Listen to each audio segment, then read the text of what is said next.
والعصر إن الإنسان لفي خسر إلا الذين آمنوا وعملوا الصالحات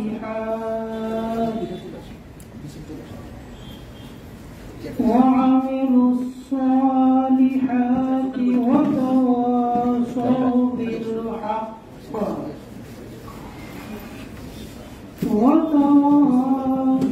بالحق وتواصوا بالصبر صدق الله العظيم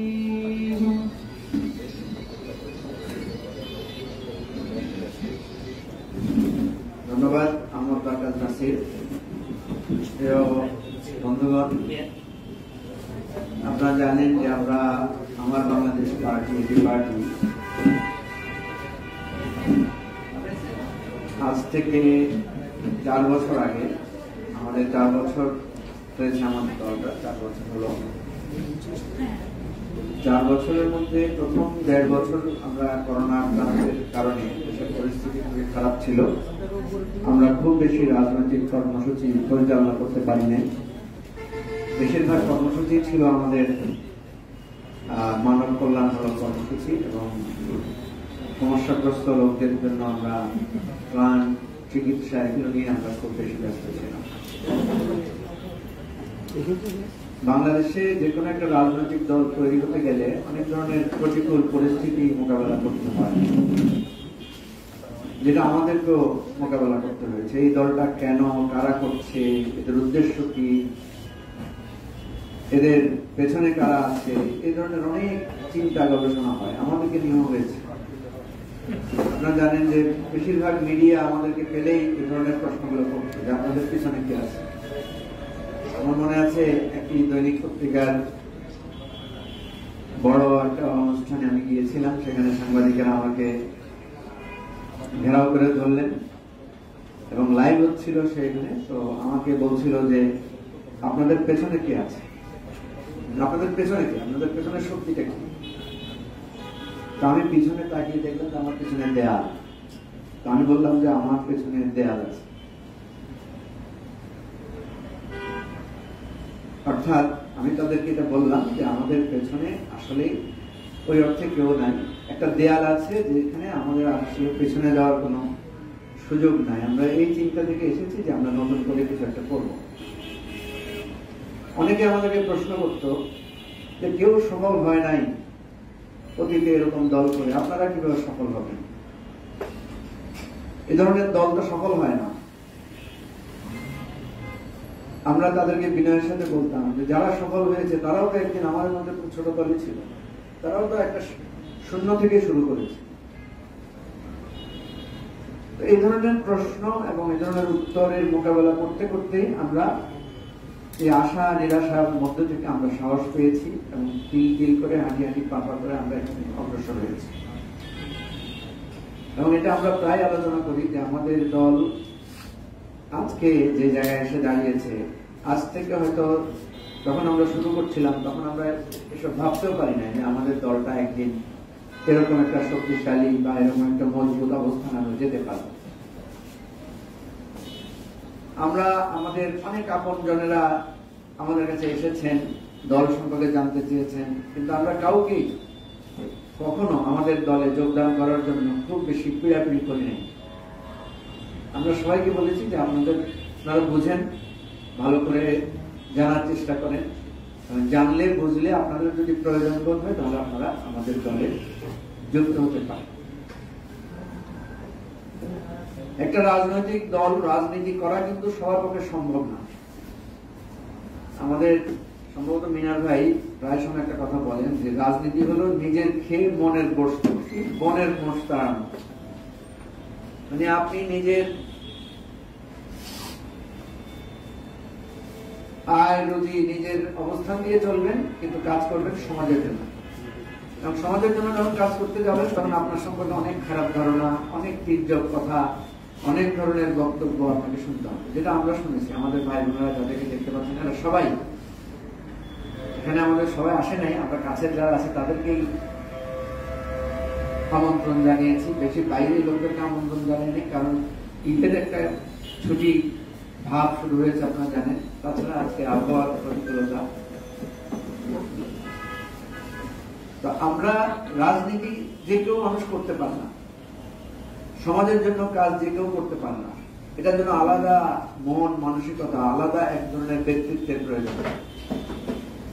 আমাদের সাথে অনেকে এসেছিলেন, সত্যি কথা বলতে অনেকে এসে ভেবেছিলেন যে এই রাজনৈতিক দলটা করলে হয়তো কোন সাময়িক স্বার্থ হাসিল হবে, এরকম কিছু লোক আমরা পেয়েছি। কিছুদিন পরে তারা যখন দেখেছেন যে না, এই পথটা তো সোজা না, একটু কঠিন আছে, তখন কেউ তো সরে পড়েছে। আবার কেউ তো এসে আমাদের সাথে মায়ার বন্ধনে, কাজের বন্ধনে, চিন্তার বন্ধনে আবদ্ধ হয়েছেন এবং শত প্রতিকূলতা নিয়ে সংগ্রাম করে আমাদের সাথে টিকে আছেন এবং স্বপ্ন দেখেন যে এই এবি পার্টিকে নিয়ে তারা অনেক লম্বা পথ পাড়ি দেবেন। আজকে যে তিনজন আমাদের সাথে যুক্ত হওয়ার জন্য সিদ্ধান্ত নিয়ে অলরেডি আমাদের সাথে যুক্ত হয়েছেন, ওনারা তিনজন সমাজের একটা বিশেষ জায়গায় তারা দায়িত্ব পালন করেছেন।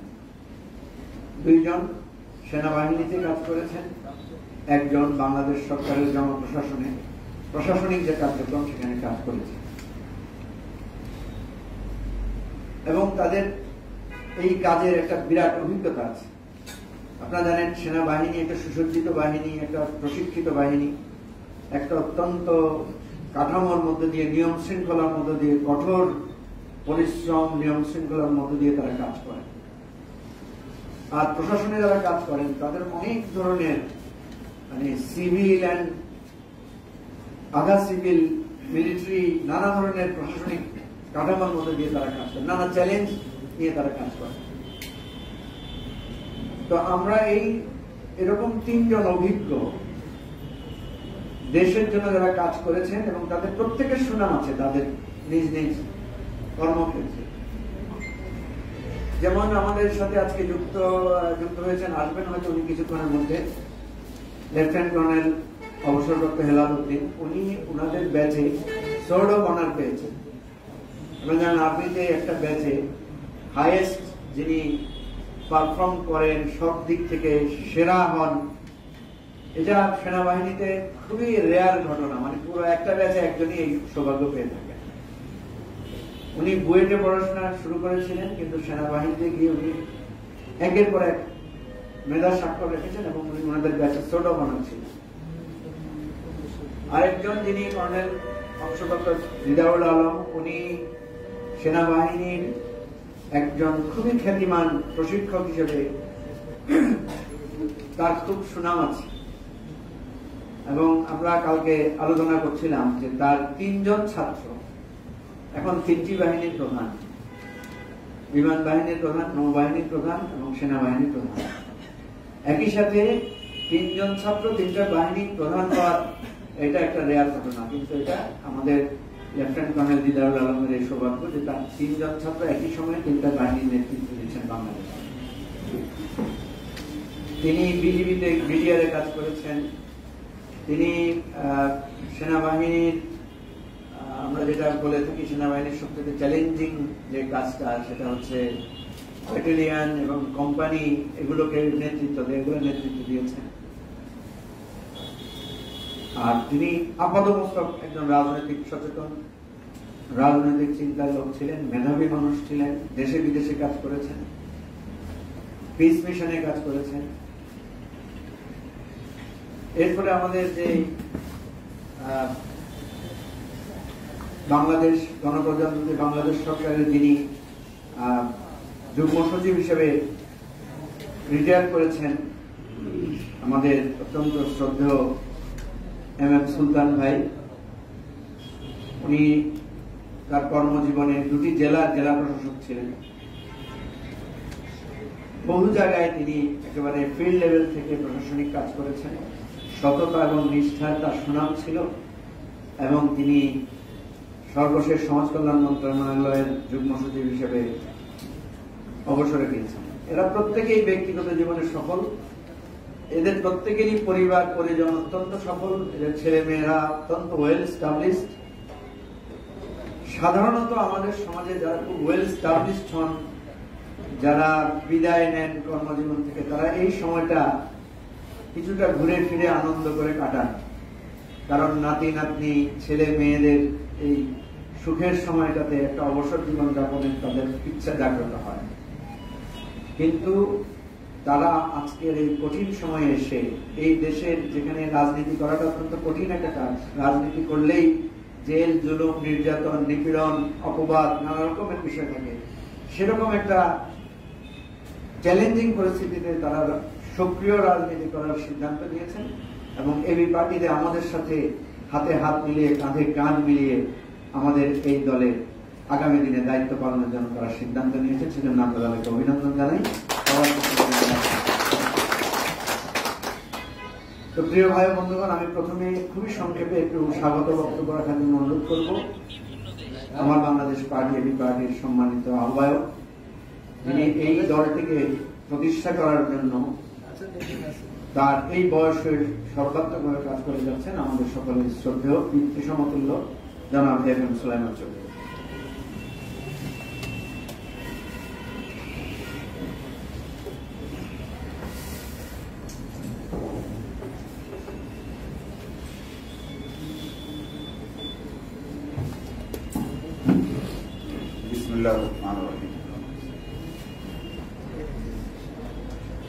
যে তিন ভাই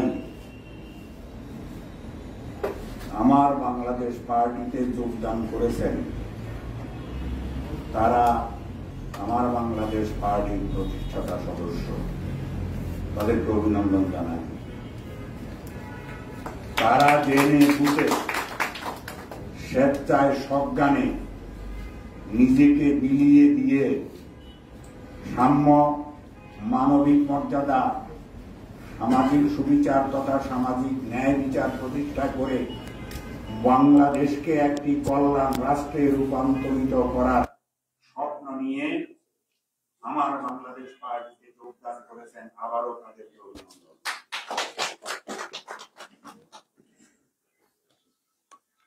এমন একটি দলের প্রতিষ্ঠাতা সদস্য তারা হলেন, যেই দলটি স্বপ্ন দেখে এদেশের মেহনতি মানুষ, এদেশের হত দরিদ্র মানুষ, এদেশের বঞ্চিত মানুষ, এদেশের গরিব মানুষ, এদেশের অসহায় মানুষ, তাদেরকে পথ দেখাতে হবে, তাদেরকে শিক্ষিত করে তুলতে হবে, তাদেরকে তাদের অধিকার সম্বন্ধে সচেতন করে তুলতে হবে। এদেশের সাধারণ মানুষ জানে না তাদের অধিকার কি আছে আর কি নেই। অত্যন্ত দুর্ভাগ্যের বিষয়। আমরা নিজেদেরকে শিক্ষিত বলে দাবি করি, কিন্তু আমরা অনেকেই নিজেদের স্বার্থে সাধারণ মানুষের কি কি অধিকার আছে এগুলি তাদেরকে জানাই না। আমরা তাদেরকে জানাই না যে ভিখারিনী সারাদিন ভিক্ষা করে যখন বাজার করে, এক পোয়া চাল কিনে, এক চিমটি লবণ কিনে, একটি আলু কিনে, একটি পেঁয়াজ কিনে, দুটো মরিচ কিনে, এই কিনতে গিয়ে তারা সরকারকে কর দেয় এবং সেই করের টাকা এদেশের ভিখারিনী, ফকিরিনী, মেথর, মুচি, কামার, কুমার, জেলে, নাপিত, দোপা, বেশিরভাগ মানুষ যে কর দেয় তাদের করের টাকায় আমরা পড়াশোনা করেছি, আমরা চাকরি করে বেতন ভাতা পেয়েছি। এই অসহায় মানুষদের প্রতি কোনো চুল পরিমাণ কৃতজ্ঞতা আমাদের নেই। তারা যে আমাদের প্রভু এটা তো তাদেরকে জানাই না। তাদেরকে তুচ্ছ তাচ্ছিল্য করে আমরা দূরে ঠেলে দেই।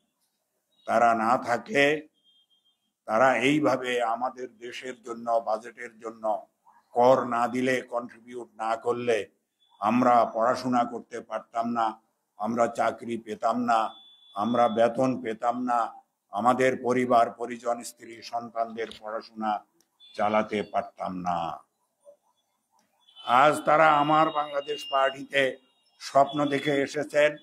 ইনশাল্লাহ তাদের মেধা, তাদের প্রজ্ঞা, তাদের বুদ্ধিমত্তা, তাদের জ্ঞান, তাদের সময় দান, তাদের অর্থ দান, এর মাধ্যমে আমরা এদেশের সকল শ্রেণীর মানুষকে একত্রিত করে ভিত্তিমূল তৈরি করে ইনশাআল্লাহ একদিন এই দেশটি হবে সুখী মানুষের একটি দেশ, কল্যাণ রাষ্ট্র রূপান্তরিত হবে। আমি তাদেরকে অন্তর থেকে অভিনন্দন জানাই। আমি দায়িত্বহীন কণ্ঠে ঘোষণা করছি, তারা আমাকে যদি কোনো কাজে লাগাতে চান, আমাকে যদি ঝাড়ুদার বানাতে চান, আমাকে যদি মেথর বানাতে চান, আমি তাই করব, তাদের নেতৃত্ব মেনে নেব ইনশাআল্লাহ। এবং সেইভাবেই একদিন এই দেশ উন্নতি লাভ করবে। এরপরে আরো অনেকগুলি কাজ আছে, পরিচয় পর্ব আছে, তাদের পরিচয় পর্ব।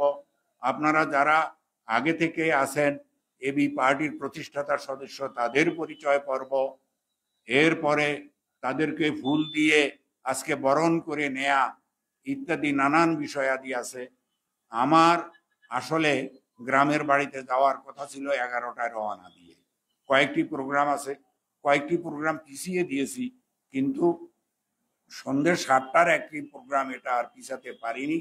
এটা তারা রাত 9:30টায় নিয়েছে। এখন তো 8টা বাজে, আর 1.5 ঘন্টা বাকি আছে। আমার যেতে 2.5 থেকে 3 ঘন্টা লাগবে। তারা আমার জন্য অপেক্ষা করছে, এই জন্য আমার চলে যেতে হবে। আমাদের নেতৃবৃন্দ এটা আগে থেকেই জানেন।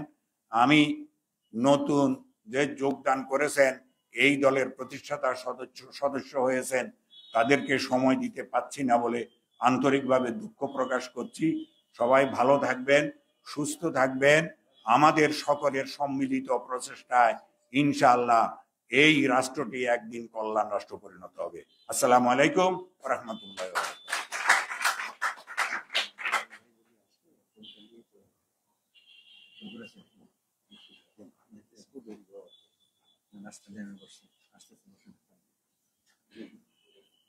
সুধীমণ্ডলী, আমাদের আহ্বায়ক সাহেবের পূর্ব নির্ধারিত বেশ কিছু প্রোগ্রাম আছে, তো আমরা আরেকটু অপেক্ষা করছি। আমাদের অপর যোগদানকৃত লেফটেন্যান্ট কর্নেল অফিসার হেলালুদ্দিন আসলেই আমরা ওনাদেরকে একসাথে ফুল দিয়ে বরণ করে নিয়ে তারপরে আমরা আহ্বায়ক মহোদয়কে আমরা ছেড়ে দেব ইনশাল্লাহ। এখন আমি সংক্ষেপে আমাদের উদ্দেশ্যে বা আমাদের সংবর্ধিত অতিথিদের উদ্দেশ্য করে কিছু কথা বলার জন্য অনুরোধ করছি। আমার বাংলাদেশ পার্টি এবি পার্টির সম্মানিত যুগ্ম সদস্য সচিব ব্যারিস্টার জুবাইর আহমেদ ভূঁইয়া।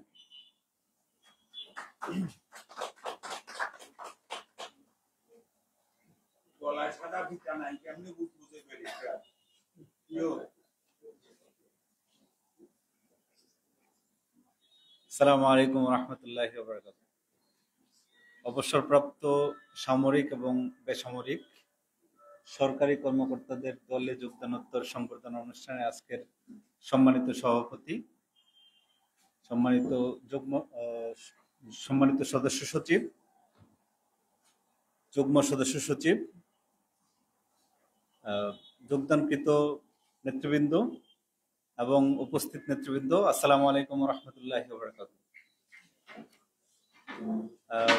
আমি যেটা বলবো, যারা এবি পার্টিতে নতুন করে যোগদান করেছেন, বাংলাদেশের ওনারা বিশিষ্ট ব্যক্তি, তাদের জীবনের বাঁকে বাঁকে জাতীয় এবং আন্তর্জাতিক অনেক ট্রেনিং ওনারা পেয়েছেন, অনেক অভিজ্ঞতা ওনারা তাদের ঝুলিতে জমা করেছেন। এগুলোর মাধ্যমে আমি মনে করি এবি পার্টি যে যাত্রা শুরু করেছে তার নতুন একটি অধ্যায় শুরু করবে ইনশাআল্লাহ। এবং আমি বলবো যে they have rightly decided the position and they have rightly chosen the party for their future politics. এবং আগামী দিনে আমরা একসাথে চলে, একসাথে আন্দোলন করে, একসাথে সংগ্রাম করে এই পার্টিকে এগিয়ে নিয়ে আমরা প্রমাণ করব তাদের ডিসিশনটা সঠিক ছিল ইনশাআল্লাহ। আজ থেকে যারা যোগদান করলেন ওনারা আমাদের নেতা, আমরা একসাথে সহকর্মী হয়ে একসাথে আন্দোলন করব এবং ওনারা আজকে থেকে আমাদের ভাই, এবং আমরা আশা করব ওনারাও আমাদেরকে আজকে থেকে ভাই হিসাবে গ্রহণ করবেন এবং আমরা একসাথে এই দলটাকে এগিয়ে নিয়ে যাবো ইনশাআল্লাহ। তো lastly, I must welcome them from our heart on behalf of our colleagues, leaders, and we are looking forward to have movement, have meetings, have sittings, eatings, everything we will share in our life. আবারও ধন্যবাদ জানিয়ে, অভিনন্দন জানিয়ে আমি আমার বক্তব্য শেষ করছি। আসসালামু আলাইকুম ওয়া রাহমাতুল্লাহি ওয়া বারাকাতুহু। এখন অনুভূতি ব্যক্ত করার জন্য অনুরোধ করছি ব্যারিস্টার আসাদুজ্জামান ফুয়াদকে, যুগ্ম সদস্য সচিব এবি পার্টি। অনুভূতি ব্যক্তের মাঝখানে বোধহয় সেট করতে পারে, মেন্টালি প্রিপেয়ার থাকতে হবে। বিসমিল্লাহির রহমানির রহিম। প্রিয় ভাইয়েরা, বোনেরা, আসসালামু আলাইকুম। আমরা নতুন রাজনীতি শুরু করবার পর থেকেই কমন কিছু প্রশ্ন আমাদেরকে সবসময় ফেস করতে হয়েছে আর কি। তার ভিতর একটা হচ্ছে যে এত দলের ভিড়ে আবার নতুন রাজনৈতিক দল করবার প্রয়োজন কেন হয়েছে, এবং আমরা প্রথম দিকগুলোতে আপনারা অনেকদিন থেকে কাজ করছেন আমাদের সাথে, আপনাদের মনে থাকার কথা যে আমরা বারবার এটা ব্যাখ্যা করার চেষ্টা করেছি এবং বলেছি, এবং যখনই কোনো নতুন সদস্য দলে আসে আমরা এটা আবার বলার চেষ্টা করি যে বিএনপি আওয়ামী লীগের মতো দুইটা বড় জায়ান্ট রাজনৈতিক দল থাকার পরেও কেন আমরা বোধ করছি যে বাংলাদেশে একটা নতুন রাজনীতি হওয়া দরকার। বাংলাদেশে আপনাদেরকে শুধু 2-3টা এক্সাম্পল দেই বর্তমানের বাস্তবতা দিয়ে, তাহলে নতুন রাজনীতির প্রশ্ন কেন আসতেছে।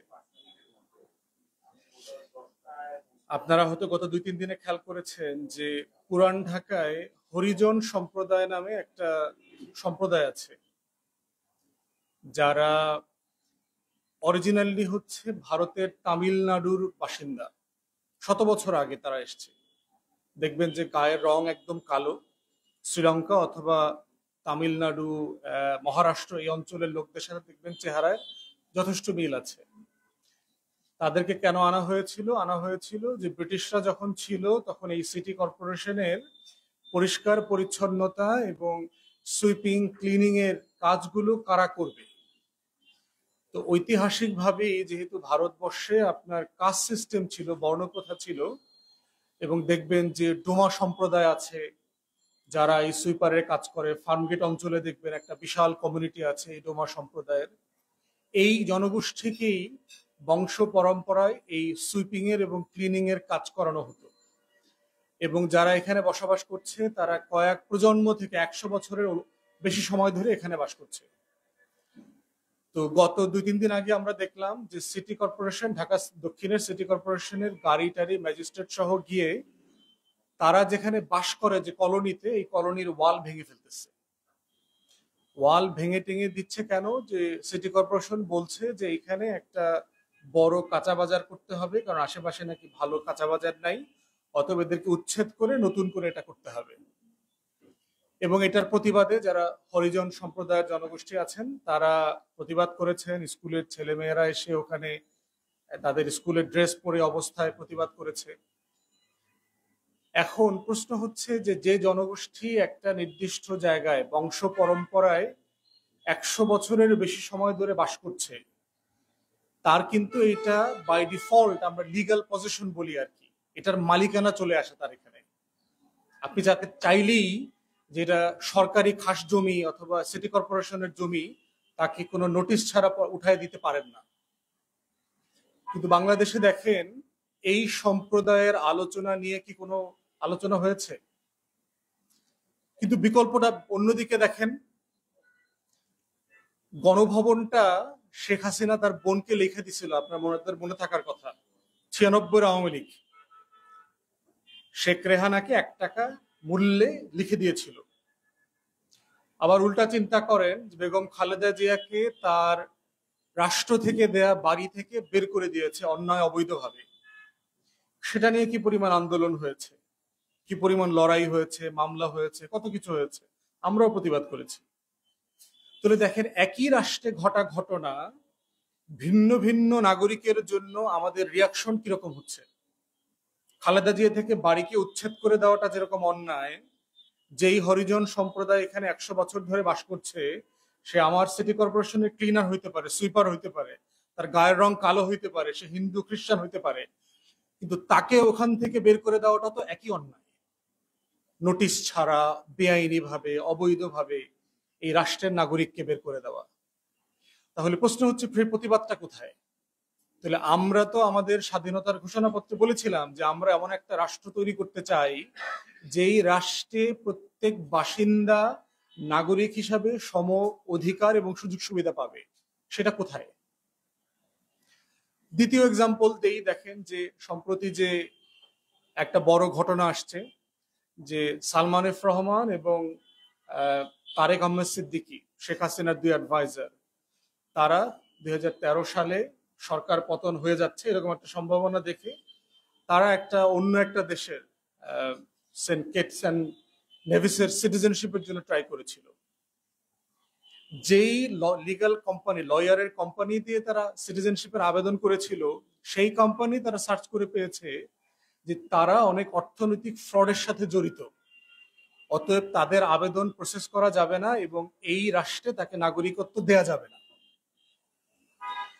দেশের বাইরের একটা ল কোম্পানি এই জিনিসটা বোঝে, বাংলাদেশের মানুষ বোঝে না, বাংলাদেশের কোনো লিগ্যাল সিস্টেমকে এটা বোঝে না যে এই রাষ্ট্রটাকে ধুকে ধুকে কারা প্রতিদিন এই সম্পদ চুরি করে করে কারা গরিব বানিয়ে দিচ্ছে, কারা এই রাষ্ট্রের সম্পত্তি লুট করে আমার গরিব জনগোষ্ঠীকে গরিব করে নিজেরা বড়লোক হচ্ছে।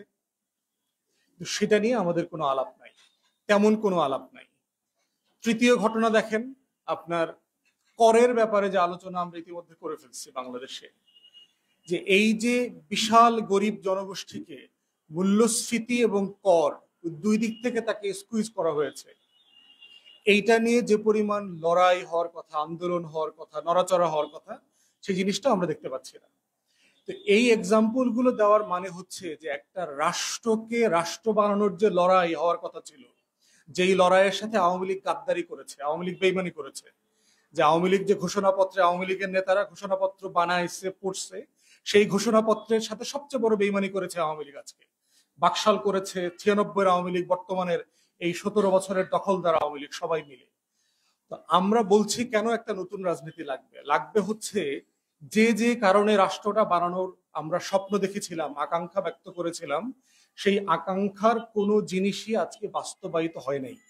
আমরা বরং দেখতে পাচ্ছি যে বাংলাদেশ রাষ্ট্রের প্রত্যেকটা ইন্ডেক্সে ক্রমাগত নিচের দিকে চলে যাচ্ছে, এবং এই ক্রমাগত নিচের দিকে যেতে যেতে যেটা হচ্ছে, এই রাষ্ট্রটা একদিন আর রাষ্ট্র থাকবে না। এটা একটা জমিদারিতে পরিণত হয়েছে, 1 পরিবার 2 পরিবার 10 পরিবারের জমিদারিতে, তালুকদারিতে পরিণত হয়েছে। আমার মনে চাইলো আমি এখান থেকে চুরি করলাম, এখান থেকে লুটপাট করলাম, এখান থেকে বাটপারি করলাম, ওখান থেকে টাকা পাচার করলাম, যা মনে চাই করলাম। যে 8টা ব্যাংক দখল করছে তাকে আবার নতুন করে ন্যাশনাল ব্যাংক নামে আরেকটা ব্যাংক দিয়ে দিয়েছে।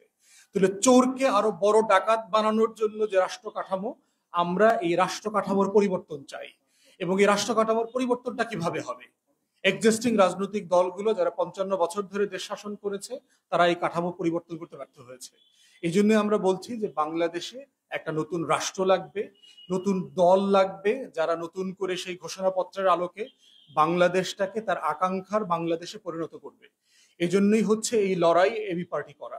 আজকে যারা আমাদের সাথে জয়েন করেছেন, দিদার ভাই, সুলতান মাহমুদ ভাই, হেলাল ভাই, আমরা ওনাদেরকে স্বাগত জানাচ্ছি। এবং এই লড়াইটা অনেক লম্বা, এই লড়াইয়ের কোনো কাটপেস নাই, এই লড়াইয়ে ঝুঁকি আছে, এই লড়াইয়ে ত্যাগ কোরবানির প্রশ্ন আসবে। এই লড়াইটা যদি যারা আরামে করতে চাইবে তাদের জন্য হচ্ছে আওয়ামী লীগের লড়াই। আওয়ামী লীগের যে হচ্ছে লুটপাটের লড়াই, আপনি ওখানে যাবেন, বেনিফিশিয়ারি হবেন। কিন্তু আমাদের লড়াইটা হচ্ছে নতুন কিছু গড়বার লড়াই। আর নতুন কিছু গড়বার লড়াইটা অনেক কষ্ট সাপেক্ষ, অনেক কঠিন, অনেক লম্বা পথ পাড়ি দিতে হবে। অতএব লম্বা দম নিয়ে ধৈর্যের সাথে এই লড়াইটা আপনারা চালিয়ে যাবেন বলে আমরা আশা করি। সেই ভাষ্য এবং আকাঙ্ক্ষায় আপনাদেরকে আমরা এবি পার্টিতে স্বাগত জানাচ্ছি। সবাইকে ধন্যবাদ। আসসালামু আলাইকুম।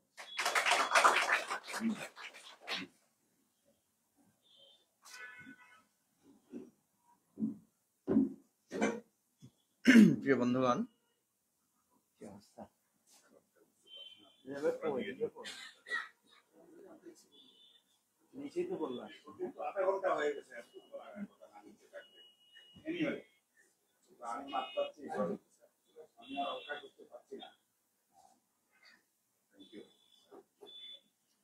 সুধীমণ্ডলী, আমরা যে নতুন একটি চিন্তা এবং নতুন একটি স্বপ্ন এবং একটি প্রত্যাশা, আপনারা সবাই জানেন যে কোনো নতুন জিনিস তৈরি করতে গেলে, যে কোনো নতুন জিনিস শুরু করতে গেলে একটা বীজ যদি বপন করে সেটা থেকে গাছ উঠতে গেলে সেই সার্বিক প্রকৃতির সাথে সংগ্রাম করে সেই গাছ যখন বড় হয়, ডালপালা মেলে, ফুল ফুটে, ফল হিসেবে সে তার নির্যাস ছড়ায়, এটা সত্যিকার অর্থেই অনেক কষ্টসাধ্য ব্যাপার, অনেক সংগ্রামের ব্যাপার। তো সেজন্য আমরা যেই স্বপ্নে এই দলটা গঠন করেছি, আমরা আশাবাদী যে আস্তে আস্তে এর ডালপালা মেলবে, আস্তে আস্তে এর ফুল ফুটবে এবং প্রতিকূল ঝড় বৃষ্টি, বন্যা, বাতাস, ঘূর্ণিঝড় সবকিছুর সাথে মোকাবেলা করেই আমরা আমাদের চূড়ান্ত সাফল্যে আমরা উপনীত হব ইনশাআল্লাহ। তো এখন আমি অনুভূতি এবং শুভেচ্ছা বক্তব্য রাখার জন্য অনুরোধ করছি আমার বাংলাদেশ পার্টি এবি পার্টির সম্মানিত যুগ্ম আহ্বায়ক, সুপ্রিম কোর্টের বিশিষ্ট আইনজীবী জনাব অ্যাডভোকেট তাজুল ইসলাম।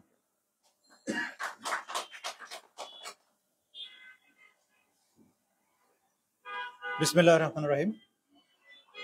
আজকের অনুষ্ঠানের সম্মানিত সভাপতি যিনি চলে গেছেন, আমি জানি না এই মুহূর্তে সভাপতি মিনার ভাই থাকা উচিত ছিল। সুধীমণ্ডলী, সাংবাদিক বন্ধুগণ এবং এবি পার্টি নেতৃবৃন্দ, সদ্য যারা এবি পার্টিতে যোগ দিয়েছেন, সম্মানিত সেই সমস্ত নতুন যোগদানকারী ভাইরা, আসসালামু আলাইকুম। আমরা এবি পার্টি যখন গঠন করতে শুরু করি, সবাই এটা নিয়ে অনেক কথা বলেছেন যে আমাদের নানান ধরনের চ্যালেঞ্জ ছিল। সবাই বলেছে খেয়ে আর কাজ নাই, আর একটা দল বানাও, তারপরে এই দল দিয়ে কি হবে, এই হবে সেই হবে। এই চ্যালেঞ্জগুলো মোকাবেলা করে 4 বছর আমরা পার হয়ে এসেছি এবং ইতিমধ্যে বাংলাদেশের মানুষের কাছে আমার বাংলাদেশ পার্টি, এবি পার্টি একটা আশা জাগানিয়া নাম হিসাবে ইতিমধ্যে আবির্ভূত হয়েছে।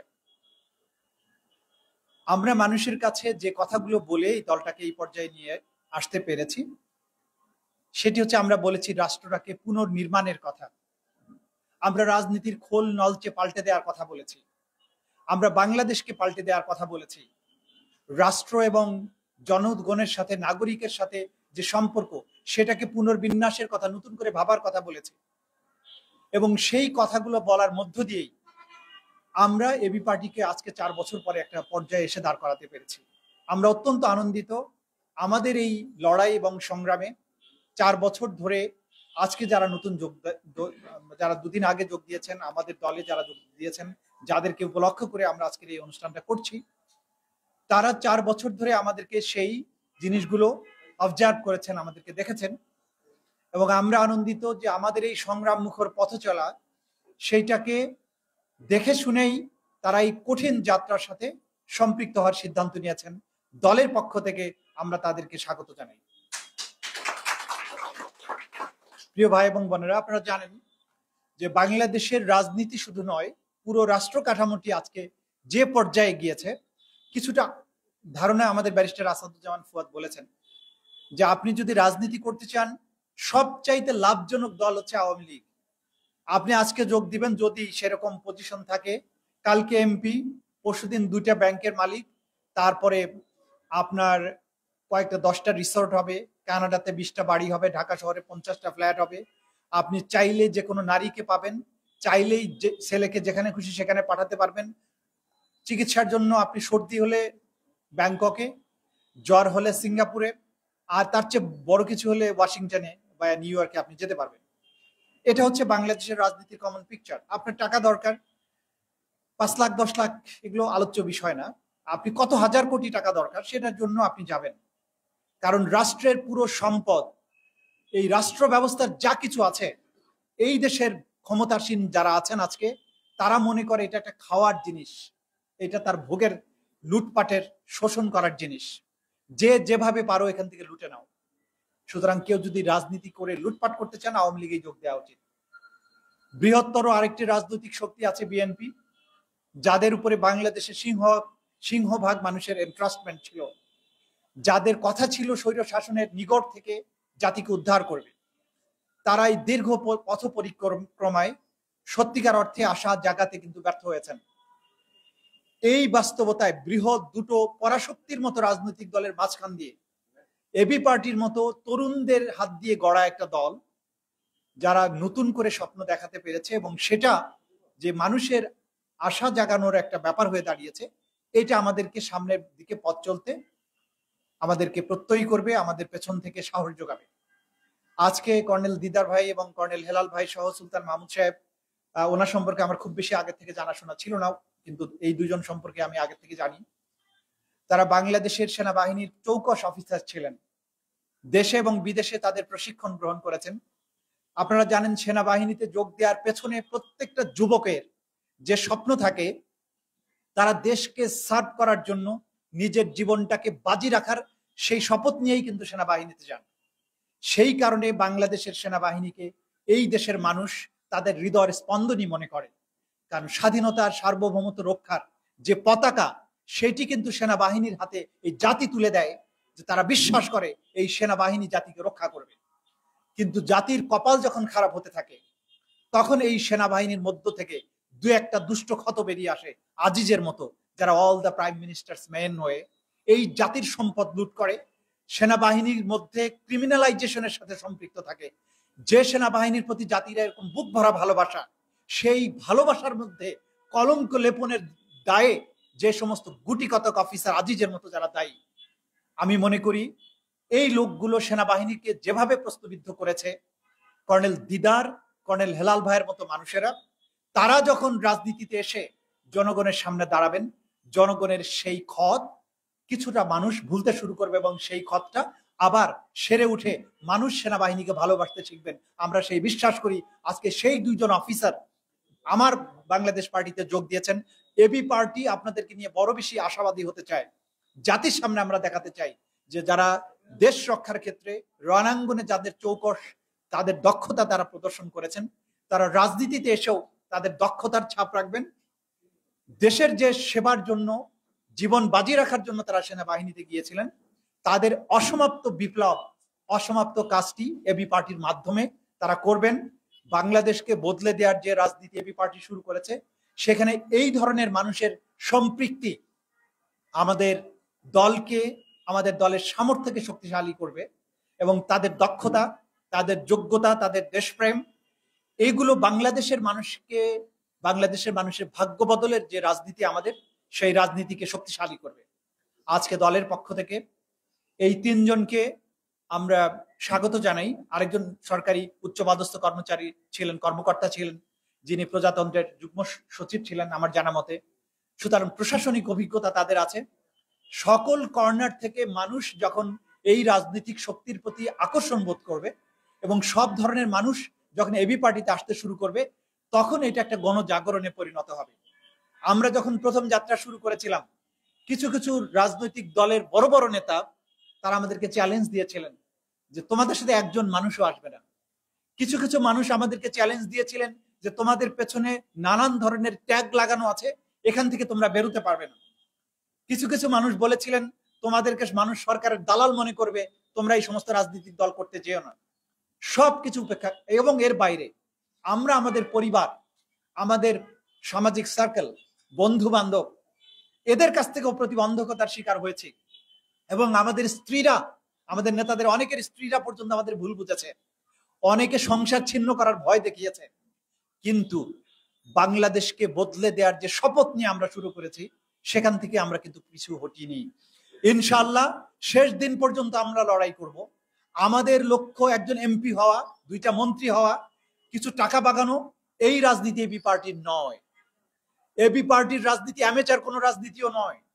আমরা বাংলাদেশকে বদলে দেওয়ার শপথ নিয়ে নেমেছি এবং বিজয় অর্জন না করা পর্যন্ত এই সংগ্রাম চলবে এবং সেই সংগ্রামের জন্য জীবন বাজি রাখার সহ যা কিছু করতে হয় সবকিছু করার জন্য এবি পার্টির প্রত্যেকটি নেতাকর্মী প্রস্তুত আছে। আজকে যারা আমাদের সাথে নতুন করে যুক্ত হয়েছেন তারা এটা বুঝে শুনে এই দলে এসেছেন এবং তারা আমাদের এই যাত্রা, আমাদের এই সংকল্পকে আরো দৃঢ় করে আমাদের বিজয়ের লক্ষ্য পানে এগিয়ে যাওয়াটাকে দ্রুততর করবেন, বিজয় অর্জনে সাহায্য করবেন। আজকের এই শুভক্ষণে তাদের সবার প্রতি আমাদের শুভকামনা এবং তাদেরকে আমাদের দলে আমাদের ভালোবাসা স্বাগত জানিয়ে আমার কথা এখানে শেষ করছি। খোদা হাফেজ। বাংলাদেশ জিন্দাবাদ। আমার বাংলাদেশ পার্টি জিন্দাবাদ।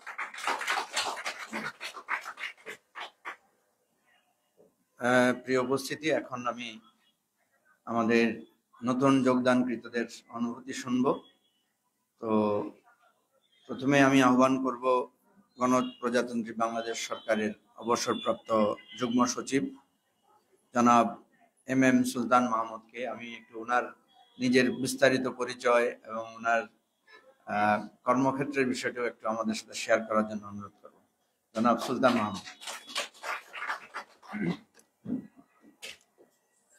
অধ্যকার এই অনুষ্ঠানের সম্মানিত সভাপতি, যদি উনি একটু আগে আমাদের মাঝে চলে গেছে, এবি পার্টির সিনিয়র নেতৃবর্গ, সাংবাদিক এবং আজকে এই অনুষ্ঠানে আগত সেনাবাহিনীর দুজন কর্মকর্তা যারা এই অনুষ্ঠানে যোগদান করবে, তাদেরকে সবাইকে সালাম জানিয়ে আমি বক্তব্য শুরু করছি। আপনারা জানেন আমি বাংলাদেশ সিভিল সার্ভিসের একজন সদস্য। আমি 1986 সনে চাকরিতে যোগদান করি।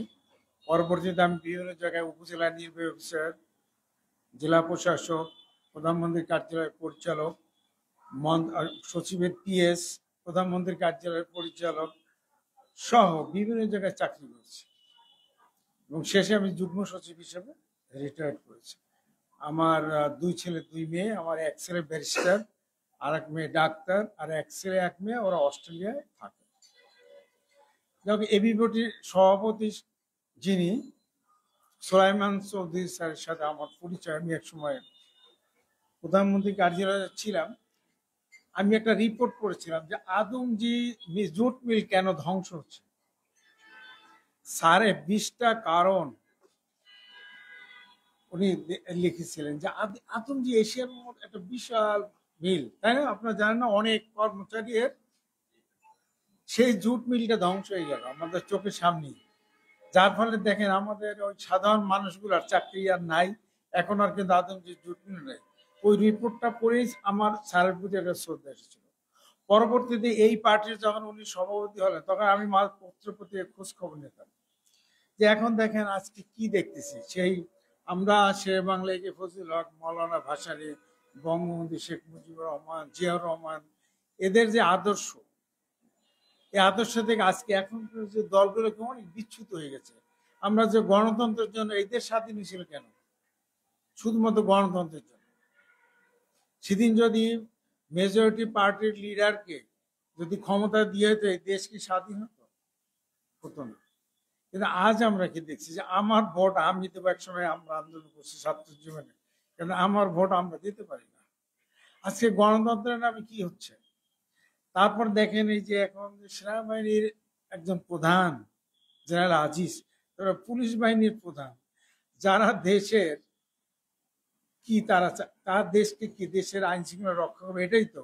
কিন্তু দেখলাম যে একদিন আমার খুব কষ্ট হলো যে জেনারেল আজিজ একটা নির্বাচন, যে নির্বাচন মানুষ ভোট দিতে পারেনি, আগের রাত্রে ভোট হয়ে গেছে, আজিজ বলতেছে পরদিন যে গত 50 বছরে এরকম নির্বাচন হয়। তো স্যার আমাদেরও অনেক সিভিল সার্ভিস অনেক সদস্য তারা জানি না, যেমন যে 10% ভোট হয় না, কিন্তু ডিক্লেয়ার করে দিল যে 40% দেশের জনগণ ভোট দিয়েছে। এই যে অবস্থা, এর থেকে আমার মনে হয় দেশকে রক্ষা করা বা দেশের গণতান্ত্রিক মূল্যবোধ রক্ষা করা আর এত একটি দুর্নীতিমুক্ত বাংলাদেশ গঠন করার জন্য আমাদের সবার চেষ্টা করা উচিত। এবং আপনারা যারা এই দলে যোগদান করছেন, আমার মনে হয় তাদের প্রত্যাশা একটাই, যে আমার আগের যে বক্তা বলে গেছেন যে তারা রাজনীতি করে হয়েছে লুটপাট, ব্যাংক ডাকাতি, ব্যাংকে আজকে টাকা নেই, সব টাকা বিদেশে পাচার হয়ে গেছে। এরা রাজনীতি করে কি হয়েছে সেটা দেখে যে একজন এমপি আমাদের সে সোনা চোরাচারের সাথে জড়িত হইয়া সে ভারতে খুন হচ্ছে এবং তার লাশও আমরা পাচ্ছি না। এই ধরনের রাজনীতি থেকে আমাদের মুক্ত দেবে। আমরা আবার সেই আমাদের যে আমাদের বরিশালে বিশেষ করে শের বাংলার কথা এই জন্য বলি যে উনি যখন ঋণ সালিস রিপোর্ট করে এই যে বাংলার মানুষগুলা যে সুদের ব্যবসায় একবার যখন শেষ হয়ে যাচ্ছে তখন উনি মুক্ত করছে। এইভাবে রাজনীতি দরকার, মাওলানা ভাসানীর মতো রাজনীতি দরকার। যে দেখেন যে ফারাক্কা বাদে যে লং মার্চ করলো সেই পানি কি আমরা এখন কিন্তু পাইনি।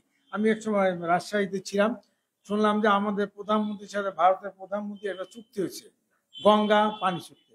তা আমি সহ অনেকেই সেই রাজশাহী টি বাদে গেলাম, মনে করছি যে আজকে তো পানি আসবে, কিন্তু যাই দেখলাম যে এক ফোঁটা পানিও আসেনি।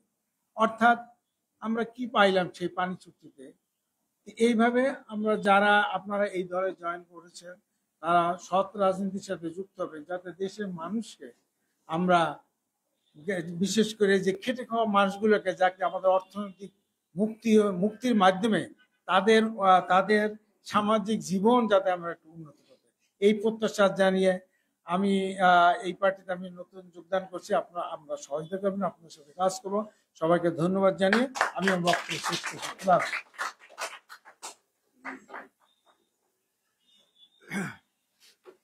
ধন্যবাদ।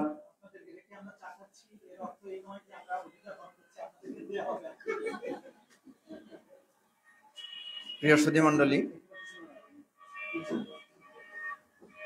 আমাদের আজকে যে নবাগত অতিথিরা আমাদের সাথে যুক্ত হয়েছেন, নেতারা কর্মীরা আমাদের সাথে যুক্ত হয়েছেন, আমরা প্রত্যাশা করি যে এইটা আমাদের এই একই পরিবারে আমরা সবাই মিলেমিশে সুন্দরভাবে আমাদের দলটাকে আমরা আরো সামনের দিকে এগিয়ে নিয়ে যাব। এখন আমি অনুভূতি, স্মৃতি এবং প্রত্যয় সবকিছুর মিশ্রণে বক্তব্য রাখার জন্য অনুরোধ করছি আমার বাংলাদেশ পার্টি এবি পার্টিতে সম্প্রতি যোগদান করা আমাদের অত্যন্ত শ্রদ্ধেয় ব্যক্তিত্ব, বাংলাদেশ সেনাবাহিনীর অবসরপ্রাপ্ত লেফটেন্যান্ট কর্নেল জনাব দিদারুল আলম। বক্তব্য রাখছেন জনাব মোহাম্মদ দিদারুল আলম।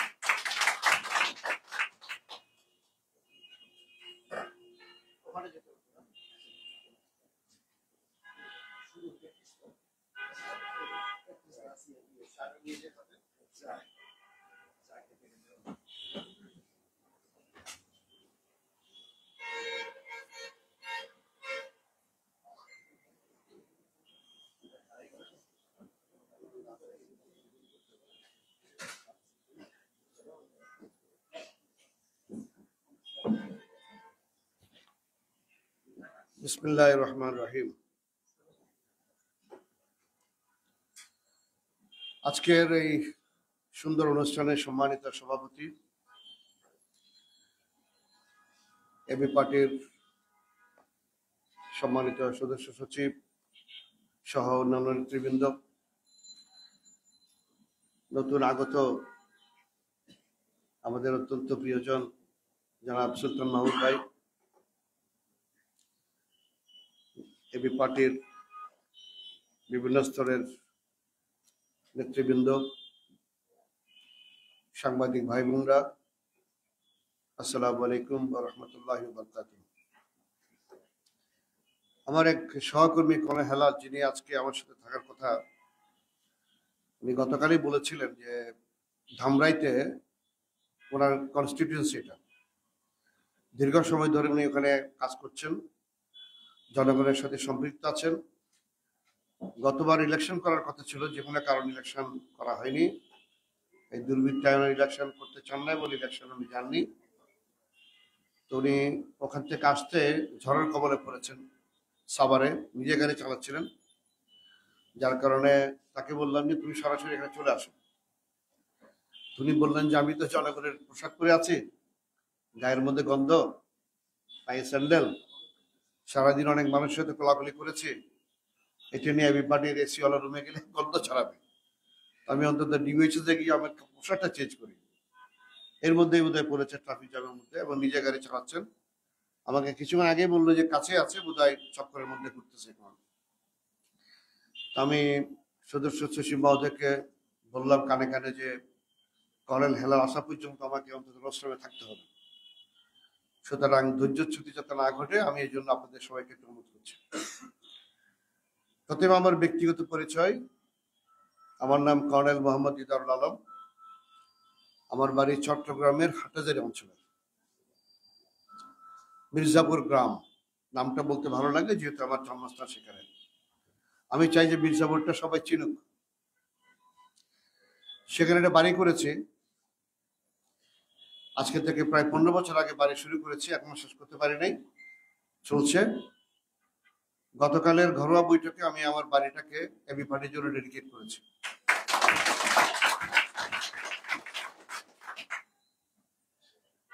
আমার বাড়িটা দেখার জন্য আমাদের সদস্য সচিব একটু চালাকি করে আমার মেহমান হয়েছিলেন।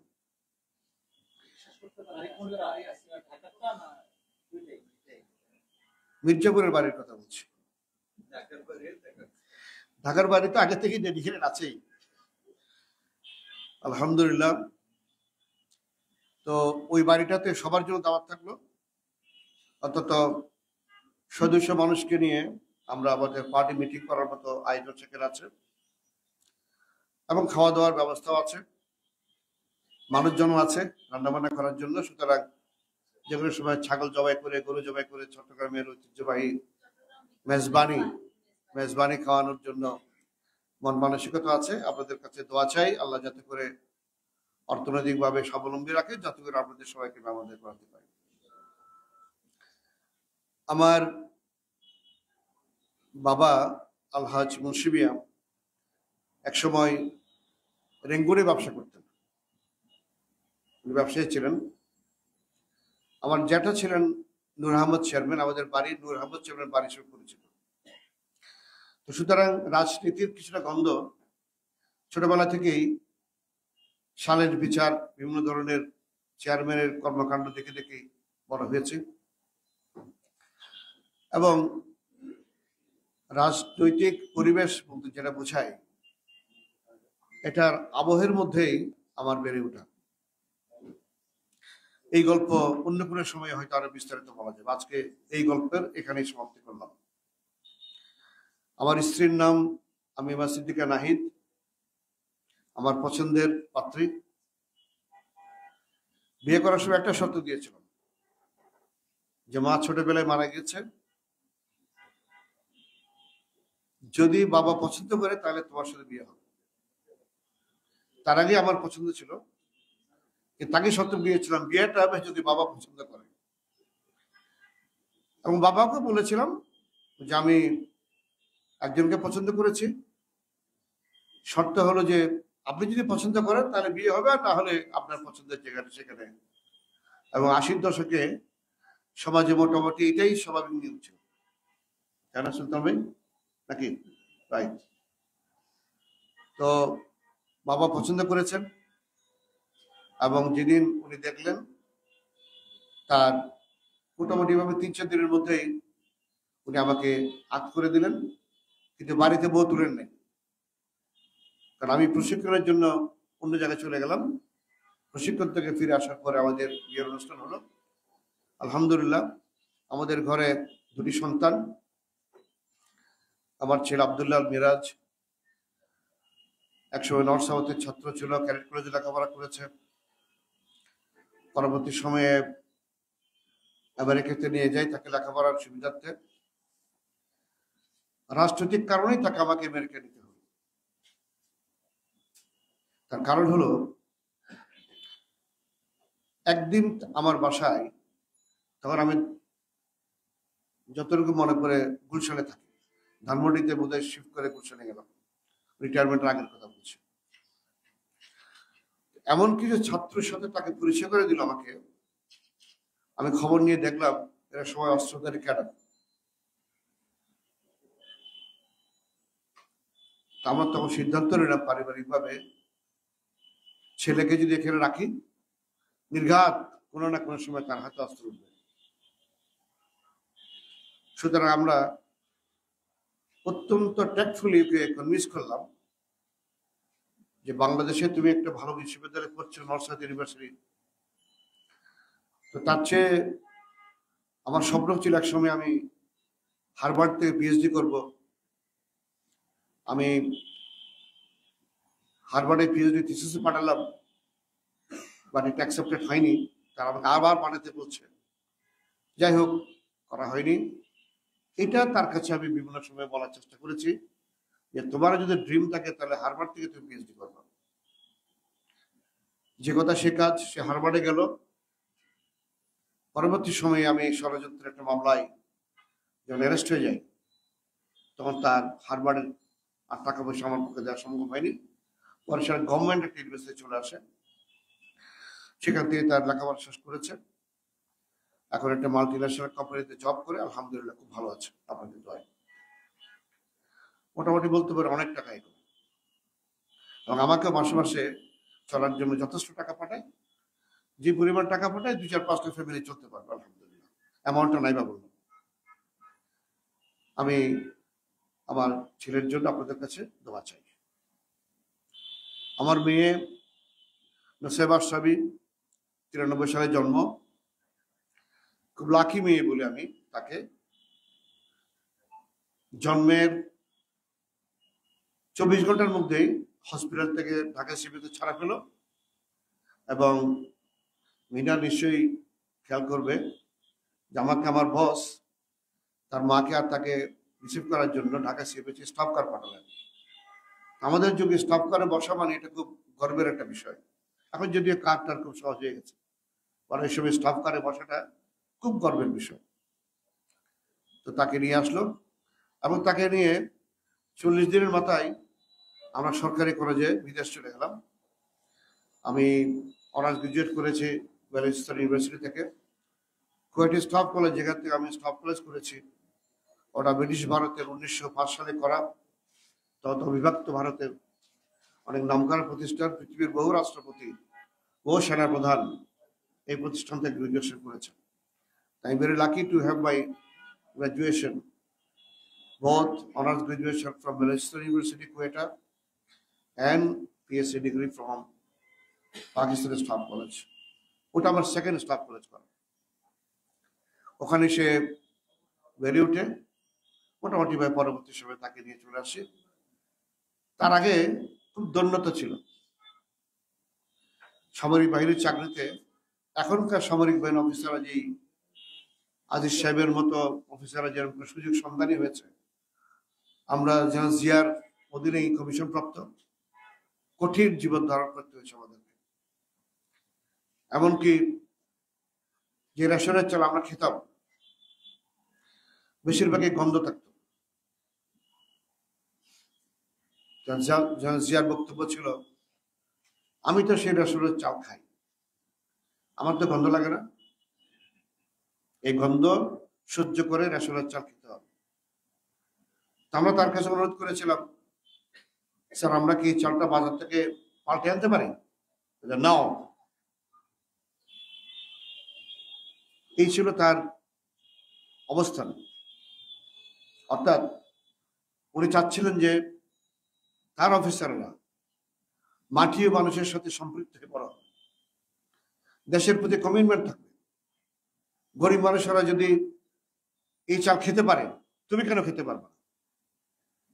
সো আমরা যে চাল রেশন স্টোর থেকে কিনে এনেছি, সেই চাল তো আমার, আমি ইচ্ছে করলে বাজার থেকে পাল্টাতে কেন পারবো না? কিন্তু শহীদ প্রেসিডেন্ট জিয়া রহমান আমাদের সেটাও করতে দেননি। অত্যন্ত শ্রদ্ধাভরে আজকে এই অনুষ্ঠানে আমি তাকে অত্যন্ত শ্রদ্ধাভরে স্মরণ করছি। আমি যেহেতু রাজনৈতিক অফিস, বাংলাদেশ নামক রাষ্ট্রটি জন্মের সাথে যারা জড়িত, আমি শুরু থেকেই জনাব শহীদ সরওয়ার্দী, একে ফজলুল হক, মৌলানা আব্দুল হামিদ খান ভাসানী, আওয়ামী লীগের এক সময়ের 2-3 বারের সভাপতি মৌলানা তর্ক বাগিস, শেখ মুজিবুর রহমান থেকে আরম্ভ করে সকল রাষ্ট্রীয় নেতৃত্বের প্রতি শ্রদ্ধা জানাই। বাংলাদেশ স্বাধীনতার সময় যারা প্রাণ দিয়েছিলেন তাদের প্রতি শ্রদ্ধা জানাই। যারা যুদ্ধে অংশগ্রহণ করে এই যুদ্ধকে সংগঠিত করেছিলেন 11 জন সেক্টর কমান্ডার জান ওসমানীর অধীনে। সবার প্রতি শ্রদ্ধা জানাই। হাজার হাজার শাহাদাত যারা বরণ করেছেন তাদের প্রতি শ্রদ্ধা জানাই। মা বোনদের ইজ্জতের বিনিময়ে যে স্বাধীনতা আমরা পেয়েছি সে সকল মা বোনদের প্রতি শ্রদ্ধা জানাই। যে সংবিধানের আলোকে বাংলাদেশ বর্তমানে চলছে তার প্রতি শ্রদ্ধা রেখে কিছু কথা শুধু বলতে চাই। সেটা হলো, এই সংবিধানের কাঠামো যদি এবি পার্টির কখনো সুযোগ হয়, আমি প্রস্তাব করব মৌলিক কিছু বিষয়ে আমাদেরকে এই সংবিধানে পরিবর্তন আনতে হবে। যতদিন পর্যন্ত আমরা সংবিধান সংশোধন করার মতো সিট না পাবো, ততদিন পর্যন্ত আমি আমার সহকর্মীদেরকে বলবো, এই সংবিধানটা আপনারা পড়ুন। সংবিধানের পরত পরত, পাতায় পাতায় আমরা নোট নিন। কোথায় কোথায় কি পরিবর্তন করতে হবে আপনারা নোট রাখুন। আমি সদস্য সচিব মহোদয়কে অনুরোধ করব, অফিসের টেবিলের মধ্যে যাতে সংবিধানগুলো থাকে 2-4-5টা। আমাদের ভাইয়েরা যার যখন সুযোগ হয় আপনারা এই সংবিধানকে আত্মস্থ করার জন্য চেষ্টা করবেন। ছোট্ট একটা ঘটনা বলি। বর্তমান সংসদের একজন সাংসদ, তিনি ইতিপূর্বে একজন সংসদ সদস্য ছিলেন। উনি পার্বত্য বিষয়ক কমিটির সদস্য ছিলেন। জেলখানাতে তার সাথে যখন আমরা আলোচনা হচ্ছিল এক সময়, আমার কাছে মনে হচ্ছিল যে ওনার কথার মধ্যে উনি বোঝা যাচ্ছিল যে সংবিধান উনি কোনোদিন পড়ান নাই। আমি একটু বোঝার জন্য তার জিজ্ঞেস করলাম, ভাই সংবিধানটাকে আপনি পড়েছেন? তিনি সৎসাহস নিয়ে বললেন, দিতে হবে আমি এটা পড়িনি। পর আমি হেসে জিজ্ঞেস করলাম, এই সংবিধানটাকে আপনি কোনোদিন ধরে দেখেছেন? মানে একটা বই ছুঁয়ে দেখার যে একটা বিষয় আছে, দুঃখিত, আমি কোনোদিন ছুঁয়েও দেখিনি। উনি 5 বছর সংসদের সাংসদ ছিলেন, একজন সংসদ সদস্য। উনি সংবিধান বইটাকে ছুঁয়ে দেখে নাই, সংবিধানটা কোনোদিন পুরো দেখে নাই। তারপর আমি জেলা সাহেবকে অনুরোধ করে 2টা সংবিধান আনালাম, একটা আমি রাখলাম, একটা তাকে উপহার দিলাম। তাকে অনুরোধ করলাম, চলো আমরা দুজনে পড়ে একটা সমষ্টি পাঠ করি, আমি পড়বো, আপনি শুনবেন। আমি দেখলাম সে ধৈর্য ওনার নাই। সংবিধানটাকে যে উনি শুনবেন, আমি পড়বো, জেলে তো কোনো কাম নাই লেখাপড়া করা ছাড়া, উনি সেটাও উনি করতে রাজি হলেন না। হয়তো বা হতে পারে ভবিষ্যতে। এই হচ্ছে আমাদের যারা সংবিধানের রচনা করবে, আইন প্রণয়ন করবে, তাদের একটা স্যাম্পল দিলাম। ওনাকে আমি আঘাত করতে চাই, তাই জন্য তার নামটা আমি এখানে বলছি না। অসংখ্য সংসদ সদস্য এই সংসদে আছে যারা কোনোদিন সংবিধানকে ছুঁয়ে দেখে নাই। কথাটা কেন বললাম? শুধু একজনের সমালোচনা করার জন্য নয়।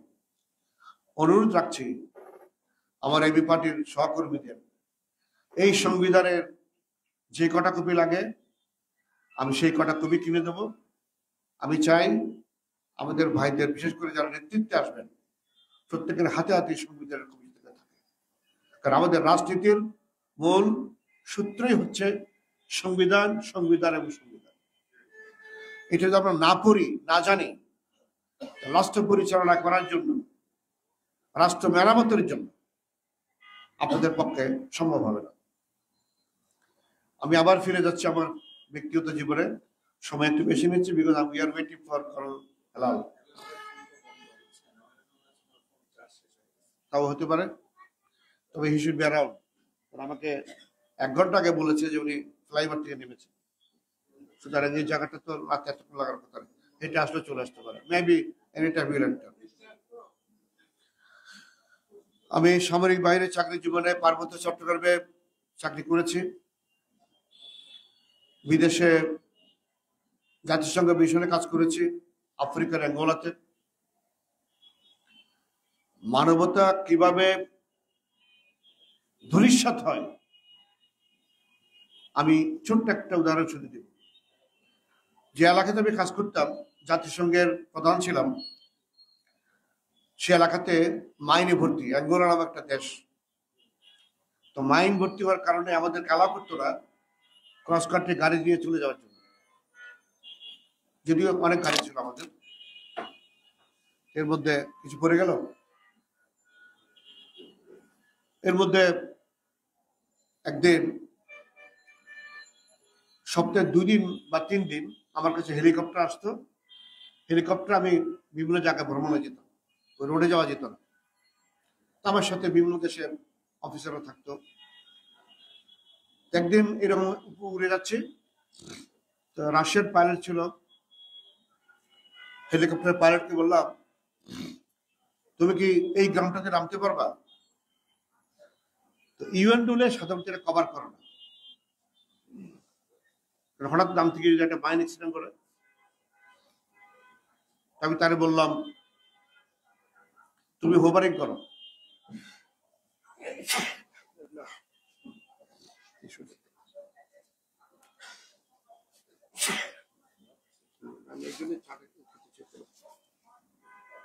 সে হোভারিং করছিল নামার জন্য।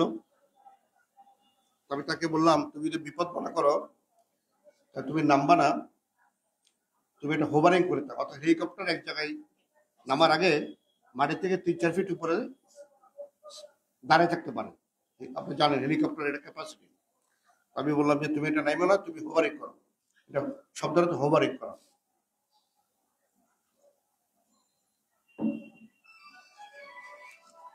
হোভারিং যখন করছিল, সেই পাড়াতে 30-40টা বাড়ি ছিল পাহাড়ের এলাকাতে। আশ্চর্যজনক ভাবে দেখলাম কোনো মানুষের গায়ে কোনো কাপড় নাই। এখানে আমাদের ছোট বোনরা আছে, তাদের প্রতি সম্মান রেখে বলছি, মহিলাদের গায়ে কোনো কাপড় নেই। তারা যে তাদের উপরের অংশ ঢাকতে হবে এটাও তারা ভুলে গেছে। এটা আমি উপর থেকে লক্ষ্য করছি। তো যে জায়গাটাতে হেলিকপ্টার হোভারিং করতেছিল, সেখানে ওই এলাকার মানুষগুলো এসে প্রচন্ড ভিড় করছিল, যার কারণে আমি কনভিন্সড হলাম যে এখানে কোনো মাইন নেই। মাইন টাংলে তাহলে ওই ছেলেগুলো ব্লাস্ট করতো। নামলাম, নামার পরে যে দৃশ্য দেখলাম, একটা তো কোনো কারো কাছে কোনো গায়ে কোনো কাপড় নেই। এরা বিশ্বাস করছিল না যে আমরা মানুষ, কারণ আমাদের গায়ে যে কাপড়, এই কাপড় দেখে তারা গত 34-35 বছরের এরা অভ্যস্ত নেই। মানে কাপড় যে মানুষ পরে এইভাবে, এটা তারা জানে না, তারা ভুলে গেছে। এবং 2-1 জন এসে আমার গায়ে বিভিন্ন জায়গাতে এরকম করে চিমটি কাটতেছে, এখানে কাটতেছে, ওখানে কাটতেছে। এবং তাদের ভাষায় বলছে, দেখি মানুষ তো মানুষ। তারা বলছে তো এগুলো তো মানুষ দেখি। পরে এখান থেকে নামলো, কিসের থেকে নামলো, গায়ে এই ধরনের জিনিস, কিন্তু এরা দেখি ব্যথা পায়। মানে তাদের ভাষায় বলছে, অ্যাঙ্গোলান পর্তুগিজ ল্যাঙ্গুয়েজ। আমি বুঝছিলাম তখন তাদের ভাষা, কিছু কিছু বলতে পারি। যাই হোক, ওদের সাথে কথা বললাম। তারা বলল গত 35 বছর ধরে তারা এই এলাকার বাইরে আর যেতে পারেনি, ওই মাইনিং এর কারণে। আমি শুধু গল্প বলছি না, বিশেষ কারণ আছে কেন বলছি এটা, আমি একটু পরে লিঙ্ক আপ করবো। এটা তারা যেতে পারে নাই, এবং মা বোনরা আস্তে আস্তে যে কাপড় তাদের ছিল আজকে থেকে 35 বছর পূর্বে, সেগুলো পড়তে পড়তে শেষ হয়ে গেছে। বাইরের থেকে কোনো সাহায্য আসে নাই, নিজেরা কোনো কাপড় বলতে পারে নাই। এখন গাছের পাতা টাতা দিয়ে কোনো প্রকারে মা বোনরা তাদের ইজ্জত রক্ষা করার চেষ্টা করছে। তাও নিচের অংশ, উপরের অংশ তারা একদম খোলা, তারা জানেন এটা, মানে এটা ডাকতেও সেটাও তারা ভুলে গেছে। আর পুরুষ লোকের মধ্যে বেশিরভাগই ওইটাও তারা, নিচেরটাও তারা দেখে পড়ে না, পড়ার দরকার মনে করছে নাই। তো নামলাম। যাই হোক, অনেক লম্বা গল্প। আমার খুব কষ্ট লাগে, খুবই কষ্ট লাগে। এখন কেন এটা? ওইখানেও আওয়ামী লীগ আর বিএনপি নামে দুটো পার্টি ছিল। সিম্বলিক্যালি বলছি কথা, সিম্বলিক্যালি এই দুটো পার্টি পর্তুগিজ যখন এখান থেকে আনুমানিক 73-74 সালে তারা যখন যুদ্ধ করে চলে যায়, সেখানেও একটি ইলেকশন হয়। সেই ইলেকশনে যে রেজাল্ট হয়, সে রেজাল্ট কেউ মানে না। তারপর ইলেকশনের মধ্যে এত দুর্নীতি, কেউ ইলেকশনটাকে মানেনি। কিন্তু পর্তুগিজ গভর্নমেন্ট ডিসিশন নিয়েছিল যে আমরা সেখানে আর থাকবো না। এই প্রেক্ষিতে তারা হজবরল করে তারা ক্ষমতা হস্তান্তর করে সেখান থেকে চলে যায়। পরবর্তী সময়ে দুই পার্টি বাড়াবাড়ি করে, সেনাবাহিনী বিভক্ত হয়ে যায়, পুলিশ বাহিনী বিভক্ত হয়ে যায়। একটা গ্রুপকে রাশিয়া সাপোর্ট করে, আর অপোজিশন যারা ছিল তারা আমেরিকানরা সাপোর্ট করে। এই করতে করতে এমন বিভক্তির মধ্যে পুরো দেশ পড়ে গেল, একটা অংশের যারা সরকারি দলে ছিল কোনো না কোনো ভাবে তারা খেয়ে পরে বেঁচে আছে, আর বাকি মানুষের জীবন, আমি একটা উদাহরণ দিলাম, সেখানে গিয়ে দাঁড়িয়েছে। আমরা কি এরকম বাংলাদেশ চাই? হওয়ার সম্ভাবনা আছে, হওয়ার সম্ভাবনা আছে বলেই এই বি পার্টির জন্ম হয়েছে।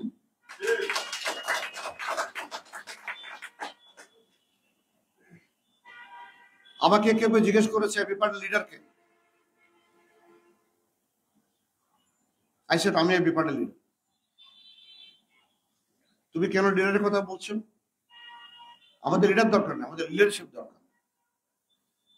আমাদের লিডারশিপ দরকার। মাথা থেকে ওটা ফেলে দিবেন যে একজন লিডার দরকার এখানে, যাকে বিক্রি করে আমরা ক্ষমতা আসবো না।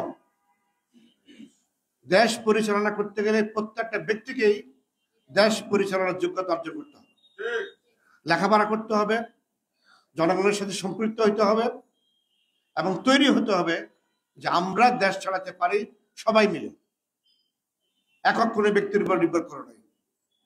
কারণ বাংলাদেশে বঙ্গবন্ধু শেখ মুজিবুর রহমানের মতো ব্যক্তি আর নতুন করে কেউ আসবে না, শহীদ প্রেসিডেন্ট জিয়া রহমানের মতো আরেকজন লোক আসবে না, মৌলানা ভাসানের মতো কোনো লোক আর আসবে না, দরকারও নেই। ওটা একটা সময় ছিল, বর্তমান যুগে আর দরকার নেই। আপনাদের কিন্তু আমি প্রশ্ন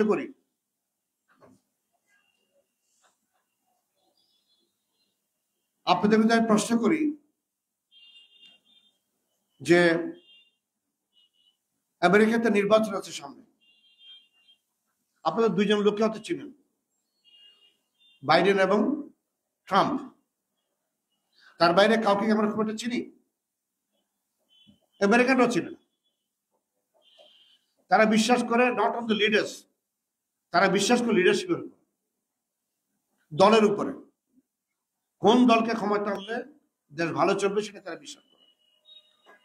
আমি আজকে এই অনুরোধটুকু রাখলাম যে আমরা আমাদের লিডারশিপ কেমন করে গঠন করতে চাই, সংগঠিত করতে চাই। এক একজন ব্যক্তি এক একটা এমন ব্যক্তিত্বে রূপান্তরিত হবে, মানুষ যাতে করে ডিলেভারের মধ্যে পড়ে যায় যে কাকে যদি দেশ পরিচালনার দায়িত্ব এই বিপাটি মন্দির পায়, কাকে প্রধানমন্ত্রী করা হবে। এটা কি ফুয়াদকে, নাকি তাজুল ভাইকে, নাকি ব্যারিস্টার জুবায়েরকে, নাকি আব্দুর রহিম, আব্দুল সত্তার, আব্দুল জব্বারকে, কাকে? কেন প্রত্যেকটা ব্যক্তি যদি সেই দায়িত্ব নিয়ে যোগ্যতা অর্জন করার জন্য চেষ্টা করে, যোগ্যতা অর্জন করে, তাহলে মানুষ ডিলেমাতে পড়ে যাবে। আজকে ভারতে যেটা হচ্ছে, তাদের অনেক সেট অফ লিডারশিপ আছে, মোদীকে বাদ দিলেও কিন্তু অনেক লিডার আছে যারা দেশকে তারা পরিচালনা করতে পারে, সেভাবে তার দেশ চলছে। ভারতকে মডেল বলছিলাম, এটা জাস্ট এক্সাম্পল দিলে। আজকে আমি আর কত বেশি বাড়াবো না, আমি একটা সময় বেশি নিলাম, ওয়েট করছিলাম যে আমাদের বন্ধু কর্নেল হেলাল উনি যে কোনো কারণেই, আমি বুঝি না কেন আটকা পড়ে গেল, নাকি গাড়ি খারাপ হয়ে গেল বা গাড়ি কোনো অ্যাক্সিডেন্ট করলো কিনা, উনি সারাদিন বাইরে থাকার কারণে টেলিফোন চার্জও চলে গেছে। উনি সেলফ ড্রাইভার, নিজে গাড়ি চালাচ্ছেন, ড্রাইভার ছিল না, যোগাযোগ করতে পারছে না। আমি আজকের এই অনুষ্ঠানের মাধ্যমে যদি আমি পার্টিতে আমি আজকে প্রথম ফর্মালি প্রশ্নবিদের বক্তব্য দিচ্ছি, বাট এই বিপার্টির বহু প্রোগ্রামে আগেও বক্তব্য রেখেছি, এবং এই বিপার্টির যারা সামনের কাতারে বসে আছে আমাদের লিডার্সগণ, তাদের সাথে ঘন্টার পর ঘন্টা, দিনের পর দিন আলাপ আলোচনা হয়েছে। আমি আজকে আবার এই যোগদানের মাধ্যমে এই বিপার্টিতে আমার মেধা, শ্রম, আমার যতটুকু যোগ্যতা অর্জন করেছি তাকে সম্পূর্ণরূপে ডেডিকেট করলাম। এই জন্য ছেলেমেয়ের বিয়ে হয়ে গেছে, ছেলেমেয়েরা কিন্তু বিয়ে করে সেটেল হয়ে গেছে, মেয়ের বিয়ে হয়ে গেছে, কয়দিন পরে চলে যাবে ইনশাল্লাহ। কালকে সকাল আমার সাথে চট্টগ্রামে যাবে বাপের বাড়িতে, শ্বশুরবাড়ি থেকে পিক আপ করবো। সুতরাং আমি একদম ফ্রি বার্ড। আমি আর আমার স্ত্রী ছাড়া আর কেউ পিছুটান নাই। আমার বাবা মারা গেছেন, মাও মারা গেছেন, ভাই বোনরা যার যার সংসারে আছে। আমার হাতে প্রচুর সময়। এই সময় আমি চাই এবি পার্টি আমাকে কাজে লাগাক। আমি এবি পার্টির একজন নবীন সদস্য হিসেবে যে কোনো দায়িত্ব আমার উপর অর্পিত হোক, ইনশাল্লাহ আমি পালন করতে এবং মাথা পেতে নিতে আমি রাজি আছি। এবং যে কোনো দেশের যে কোনো প্রান্তে, যে কোনো প্রোগ্রামে এবি পার্টি যদি আমাকে আদেশ করে, আমি ইনশাল্লাহ আপনাদের সাথে আছি, থাকবো। দোয়া করবেন। 64 বছর বয়স চলছে এখন, যাতে করে আগামী দিন যে কিছুদিন আল্লাহ হায়াত দান করেছেন, আমি এই বিপদের মাধ্যমে দেশের জন্য সেবা করে যেতে পারি, দেশের মানুষের কল্যাণে কিছু কাজ করতে পারি। আমাদেরকে সবাইকে সাথে নিয়ে, এই বিপার্টির সবাইকে নিয়ে দেশ পরিবর্তনের যে সংগ্রাম আমরা শুরু করেছি, এই সংগ্রামকে আমরা চূড়ান্ত পর্যায়ে নিয়ে দেশ নতুন করে সাজানোর সেই সুযোগ যাতে করে আমরা গ্রহণ করতে পারি, সে পর্যন্ত অপেক্ষায় থাকলাম। আপনাদের দোয়া চাই। আসসালামু আলাইকুম।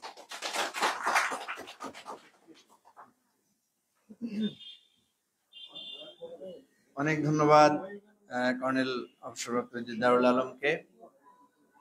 প্রিয় বন্ধুগণ, আমরা অনেকটা স্মৃতি শুনছিলাম। ইনশাল্লাহ সামনে আমরা ব্যক্তিগতভাবে আরো অনেক গল্প আড্ডা আমরা করব, আমাদের অভিজ্ঞতা বিনিময়ের সেশন আমাদের হবে। একটি রাজনৈতিক দলে নিজেকে ডেডিকেট করা, এরকম একটা দল, যে দলটা সেই অর্থে কোনো চাওয়া পাওয়া বা কোনো একটা কিছু প্রত্যাশার জায়গায় নাই, এটা কিন্তু আমাদের সবাইকে খেয়াল রাখতে হবে। একটা রাজনৈতিক দলের মূল সাফল্য হচ্ছে যদি সে এই রাষ্ট্র পরিচালনার ক্ষমতা অর্জন করে। রাজনীতি মানে হলো এমন একটা ক্ষমতা, যে ক্ষমতা দিয়ে সে তার লক্ষ্য অর্জন করতে পারে। সুতরাং আমরা সেই লক্ষ্য অর্জন করতে চাই। আজকে যারা আমাদের সাথে যুক্ত হয়েছেন, তাদের শ্রম, মেধা, তাদের যোগ্যতা, তাদের সবকিছুকে তারা আমাদের জন্য উৎসর্গ করবেন। আমরাও তাদেরকে আমাদের দলের একনিষ্ঠ কর্মী, নেতা এবং পথ প্রদর্শক হিসেবে আমরা তাদেরকে পাবো, এটা আমাদের প্রত্যাশা। তো মিনার ভাই তো এখন ভারপ্রাপ্ত সভাপতি আজকের অনুষ্ঠানের। আমি সভাপতির বক্তব্য রাখার জন্য অনুরোধ করব। এরপরে আমরা আনুষ্ঠানিকভাবে ফুল দিয়ে সব নেতাকর্মীরা একসাথে আমরা আমাদের অতিথিদেরকে বরণ করব, আমাদের নেতাদেরকে বরণ করব। এখন বক্তব্য রাখছেন আজকের অনুষ্ঠানের সভাপতি, এবি পার্টির যুগ্ম আহ্বায়ক প্রফেসর ডক্টর আব্দুল ওয়াহাব মিনা।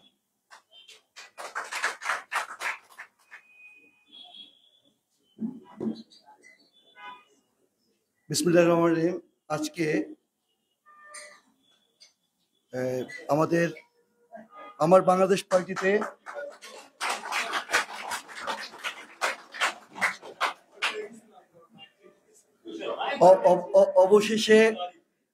অবশেষে সকল শঙ্কা দূরীভূত হলো। স্যার আমাদের এসে পৌঁছেছেন। লেফটেন্যান্ট কর্নেল হেলাল উদ্দিনকে আমি স্বাগতম জানাচ্ছি। হ্যাঁ,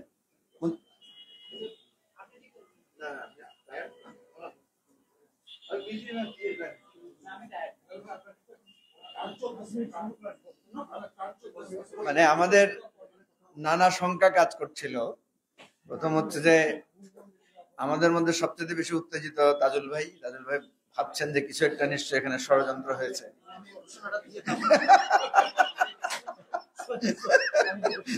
তাজুল ভাই বারবার আমার দিকে তাকাচ্ছিলেন। একটা ঘোষণা আমি দিতে হচ্ছে যে আমার শঙ্কার কথা যেটা বলা হয়েছে হেলাল ভাইয়ের কথা, আমার একটা ফার্স্ট হ্যান্ড এক্সপেরিয়েন্স আছে। আমি এরকম একজন অবসরপ্রাপ্ত মেজরের সাথে দেখা করার জন্য কোন এক জায়গায় গিয়েছিলাম। তো সেখানে আমরা প্রায় 200 মাইল ড্রাইভ করে তাকে দেখার জন্য গেছি। তার বাসার খুব কাছে যাওয়ার পরে তার ফোনটা বন্ধ পাচ্ছে, হেলাল ভাইয়ের ফোনটা যেরকম আজকে বন্ধ ছিল। তো এই পুরো বন্ধ থাকার পরে আমরা 2-3 ঘন্টা অপেক্ষার পরে তার কোনো ট্রেস আউট করতে পারলাম না, এবং আমরা তাকে আসলে শেষ পর্যন্ত তার বাড়ির আশেপাশে গিয়েও আমরা তাকে ধরতে পারলাম না। পরে ওখান থেকে চলে আসার পরে আমরা জানলাম যে আমরা ওখানে গিয়েছি, সেটা জানার পরে তাকে গোয়েন্দা সংস্থার লোকেরা উঠাই নিয়ে চলে গেছে। তো আজকে হেলাল ভাই ফোন বন্ধ এবং নির্ধারিত সময় না থাকার কারণে আমাদের মনে ওই সংখ্যাটা কাজ করছিল, এবং এটা জেনুইন সংখ্যা ছিল। হেলাল ভাই এসে সেই উৎকণ্ঠা দূর করেছেন। এখন আমরা আশা করছি যে হেলাল ভাইয়ের কাছ থেকে তার কথা শুনবো। Thank you. তাজুল ভাইয়ের সংখ্যার সাথে আমাদের সংখ্যা মিলছিল না কয়েকটা কারণে। কারণ হেলাল ভাই যখন ঢাকায় ওনার ওই এলাকা থেকে এসে পৌঁছছেন তখন ওনার সাথে আমার ফোনে কথা হয়েছে, তারপরেও ফোনে কথা হয়েছে, ওনাকে আমরা ঠিকানা অ্যাড্রেস পাঠিয়েছি, এরপরে কথা হয়েছে যে উনি আশেপাশেই আছেন। এরপরে দেখলাম যে আমরা ওনার ফোন আর ওনাকে রিচ করা যাচ্ছে না। তো ফলে উনি এই জায়গাটা কিভাবে খুঁজে পাবেন, যেহেতু খুবই ট্রাফিক। তো আমি একটু আগে যে দিদার ভাইকে আমি যে স্লিপটা দিয়েছি সেখানে আমি লিখেছি যে হেলাল ভাই সম্ভবত আর খুঁজে পাবেন না এবং ওনার আসার আর সম্ভাবনা নাই। আমি পাঠাইছি যে আপনি একটু ধ্যান। যাই হোক, তো আমরা হেলাল ভাইয়ের প্রসঙ্গটা আলোচনা আগেই করেছি। লেফটেন্যান্ট কর্নেল অবসরপ্রাপ্ত হেলাল উদ্দিন, উনি বাংলাদেশ সেনাবাহিনীর একটা সম্পদ। উনি সোর্ড অফ অনারধারী একজন সৈনিক এবং সেনানায়ক। আমরা ওনাকে স্যালিউট করি। ওনার ব্যক্তিত্বে আমরা খুবই অনুপ্রাণিত। আপনারা হয়তো ভাববেন ওনারা আজকে দলে যোগদান করেছেন, কিন্তু তার আগে ওনাদের সাথে আমাদের বন্ধুত্ব, ওনাদের সাহচর্যে আমরা সময় কাটিয়েছি। আমি বিশ্বাস করি যদি সত্যিকার অর্থে ওনারা রাজনীতিকে রাজনৈতিক চ্যালেঞ্জ হিসেবে গ্রহণ করেন, তাহলে ইনশাল্লাহ এবি পার্টির আজকে থেকে একটা নতুন অধ্যায়ের সূচনা হবে। আমি এখন আমাদের শ্রদ্ধেয় লেফটেন্যান্ট কর্নেল অবসরপ্রাপ্ত হেলাল উদ্দিনকে তার অনুভূতি এবং শুভেচ্ছা বক্তব্য রাখার জন্য অনুরোধ করছি।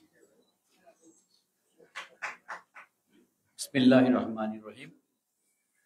শ্রদ্ধেয় আজকের অনুষ্ঠানের সভাপতি, সঞ্চালক, আমি বেশি সময় নিব না, কোনো কিছু নাই, সব একদম ফ্রেশ। ঠিক আছে, পিসিকে বুঝে গেছি।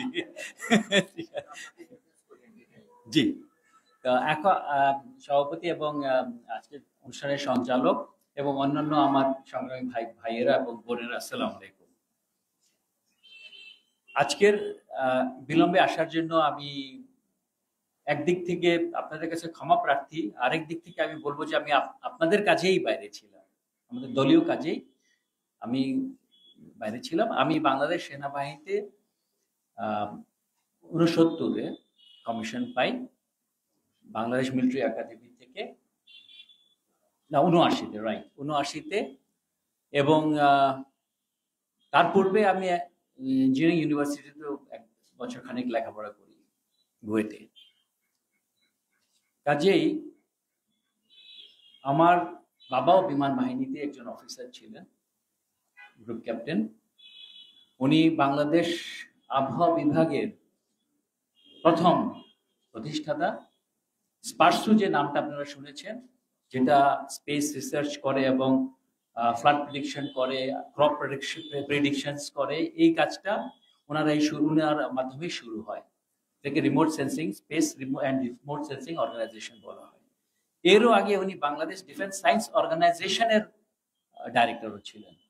সো আমার বাবা সবসময় সায়েন্টিফিক কাজের সাথে সম্পৃক্ত ছিলেন, যেহেতু উনি আবহাওয়াবিদ ছিলেন।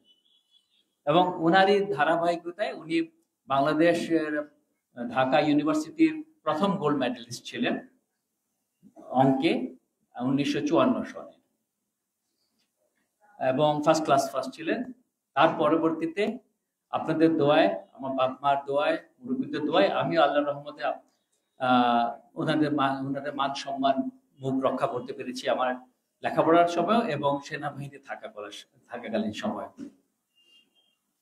এত বছর সেনাবাহিনীতে থাকার পর আপনাদের মনের মধ্যে নিশ্চয়ই আসছে যে কেন হঠাৎ করে এই চিন্তাধারা কেন আসলো।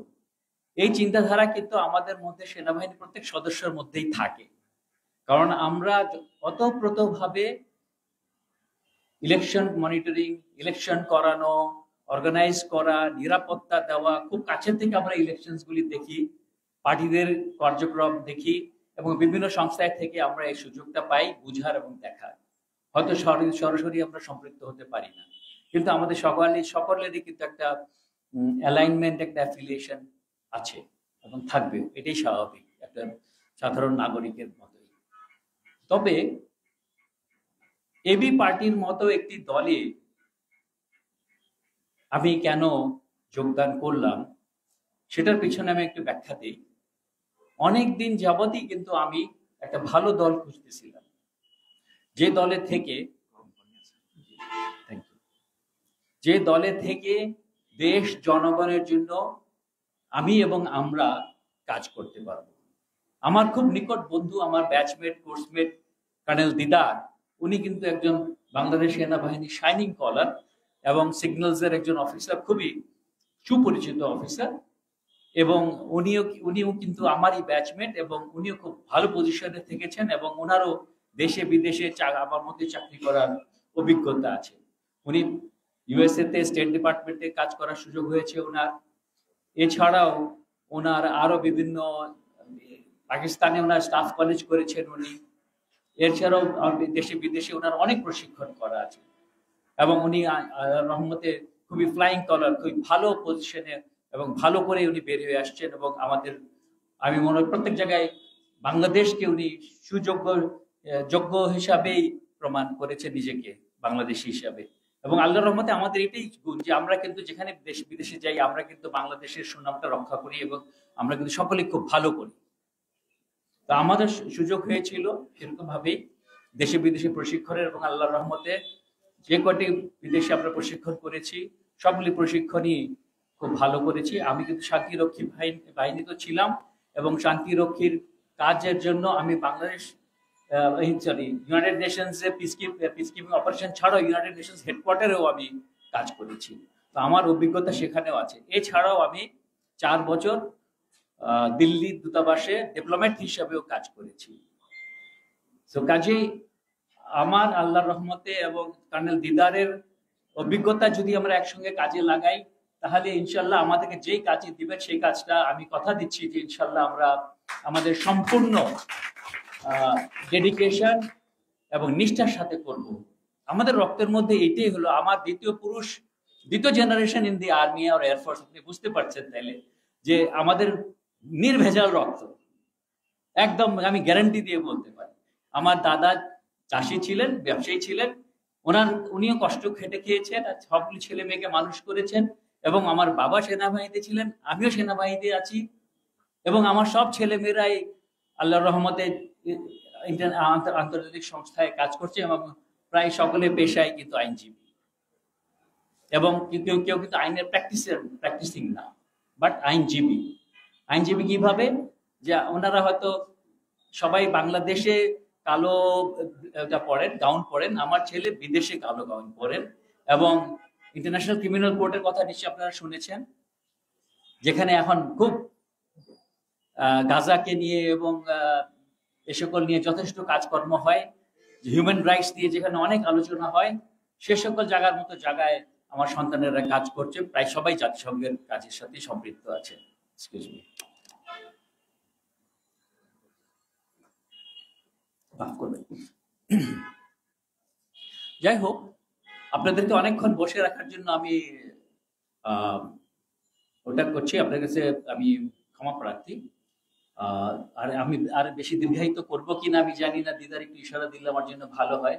আপনাদের সাথে আমার যোগাযোগ থাকবে ইনশাল্লাহ, সবসময় থাকবে, এবং আমার দেশের বাড়ি ধামরাই, আমি ধামরাই ঢাকা 29 কনস্টিটিউয়েন্সিকে রিপ্রেজেন্ট করি এবং আমার ঢাকার বাইরে বা আমার কনস্টিটিউয়েন্সি আমার যথেষ্ট যাওয়া আসা আছে এবং আজকেও আমি আমার ওই কাজের জন্যই ঢাকার বাইরে গিয়েছিলাম, কারণ কিছু কালের জন্য আমি একটু ব্যস্ত থাকবো বলে, ঈদের ছুটি টুটি আছে এই কারণে আমি থাকতে পারবো না বলে আমি ওনাদের কাছ থেকে কিছু বিদায় নিয়ে আসলাম এবং কিছুদিনের জন্য ওনাদেরকে কাজগুলি বুঝিয়ে দিয়ে আসলাম।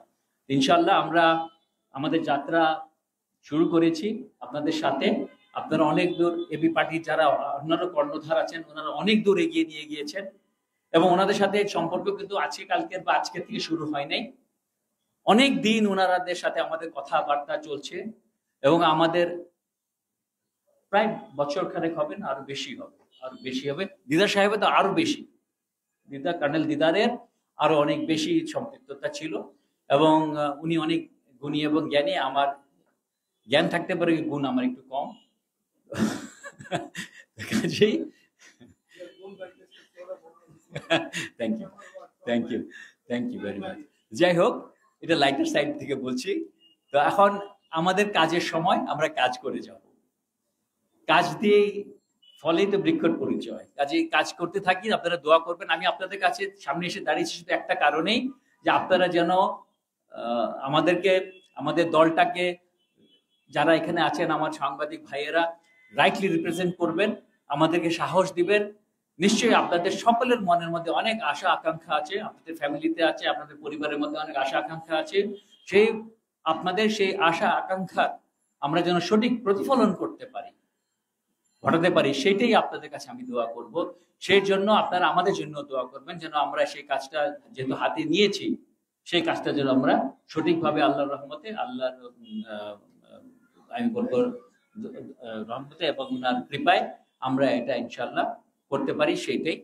পথ অনেক লম্বা, পথ অনেক কঠিন, পথ অনেক দুরূহ, কিন্তু সাহস এবং ওনার উপরে ভরসা রেখে আগালে আমাদের দল ইনশাল্লাহ প্রত্যেকটা বাধাই অতিক্রম করতে পারবে। গত 4 বছর করেছে, আরো 400 বছর করবে ইনশাল্লাহ। আমি চাই আমাদের ভবিষ্যৎ প্রজন্ম যেন একটা ভালো ফাউন্ডেশন পায়, যেটার উপরে দাঁড়িয়ে ওনারা বলতে পারে যে এবি পার্টি বাংলাদেশের একমাত্র পার্টি যে সবাইকে রিপ্রেজেন্ট করে, যে সবার আকাঙ্ক্ষার প্রতিফলন ঘটাতে পারবে এবং করেছে। এটাই আমার আশা রেখে, দোয়া রেখে আমি আবার আপনাদেরকে বিলম্বে আসার জন্য ক্ষমা চেয়ে শেষ করছি আজকে। ধন্যবাদ। আসসালাম।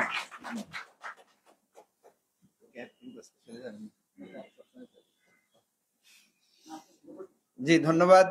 আমি শুধু আমাদের নেতা কর্মীদের উদ্দেশ্যে বলবো, যারা শুনছেন, এখানেও শুনছেন বা দূর থেকে শুনছেন, আমরা শুধু রাজপথে সংগ্রাম করি না, বা আমরা শুধু এই আমাদের যে প্রচলিত কার্যক্রমেই আমরা ব্যস্ত থাকি না, আমরা আরো কিছু কাজে ব্যস্ত থাকি, যেটা হচ্ছে এদেশের গুরুত্বপূর্ণ নেতৃত্ব যোগ্য লোকদের সাথে যোগাযোগ। কিছুদিন পর পরে এরকম 3-4 জন 3-4 জন করে আমরা আপনাদের সামনে উপস্থাপন করবো ইনশাল্লাহ। তখন আপনারা বুঝবেন যে এবি পার্টির দায়িত্বশীল নেতা কর্মীরা তাদের অন্তরালেও তারা অনেক কাজে ব্যস্ত থাকেন। এখন আমি সভাপতির অসমাপ্ত বক্তব্য শেষ করার জন্য অনুরোধ করছি। মিনার ভাই কালকে বলছিলেন যে সাবেক সেনা কর্মকর্তা হিসেবে উনি এতদিন একা ছিলেন, এখন ওনাদের দল বেশ ভারী হয়েছে, তো সেজন্য আজকে উনি খুব খুশি, আপনারা দেখতে পাচ্ছেন। এবং চেম্বার বাদ দিয়ে মোটামুটি আজকে এখানে আছেন প্রফেসর আব্দুল ওয়াহাব মিনার। বিসমিল্লাহির রহমানির রহিম। আমার বাংলাদেশ পার্টি কর্তৃক আয়োজিত আজকে যে যারা যোগদান করতে যাচ্ছেন বা যোগদান করেছেন, আমাদের শ্রদ্ধেয় সাবেক যুগ্ম সচিব MM সুলতান মাহমুদ, লেফটেন্যান্ট কর্নেল দিদার উদ্দিন, লেফটেন্যান্ট কর্নেল দিদার আলম এবং lieutenant colonel Helal Uddin sir, আপনাদেরকে স্বাগতম জানাচ্ছি। উপস্থিত এবি পার্টির নেতা কর্মীবৃন্দ, আসসালামু আলাইকুম। আমি খুব সংক্ষেপে কথা বলবো। প্রথমেই বলতে চাচ্ছি যে আমাদের এবি পার্টিতে যে কজন সুবক্তা ছিলেন, মিস্টার জুবাই, ফুয়াদ, তাজুল ভাই, সদস্য সচিব আনোয়ার সাদাত টুটুল, তারপরে আমাদের খালিদ হাসান, এর সাথে আরো 2 জন সুবক্তা আজকে আমাদের সাথে যোগ দিলেন, দিদার স্যার এবং হেলাল স্যার। কত চমৎকার ভাবে কথা বলতে হয়। আমি তো মেজর হিসেবে চলে আসছি, অনেক আগে চলে আসছি, তো ওনাদের সান্নিধ্য ওইভাবে পাই নাই। তো আগে এলে হয় কি, যে আগে এলে যে অভিজ্ঞতাটা আমার হয়েছে, স্যার এই অভিজ্ঞতাগুলো এখন নতুন করে রাজনৈতিক ময়দানে সঞ্চার করবেন। রাজনীতিতে ওনারা আমার অনুজ।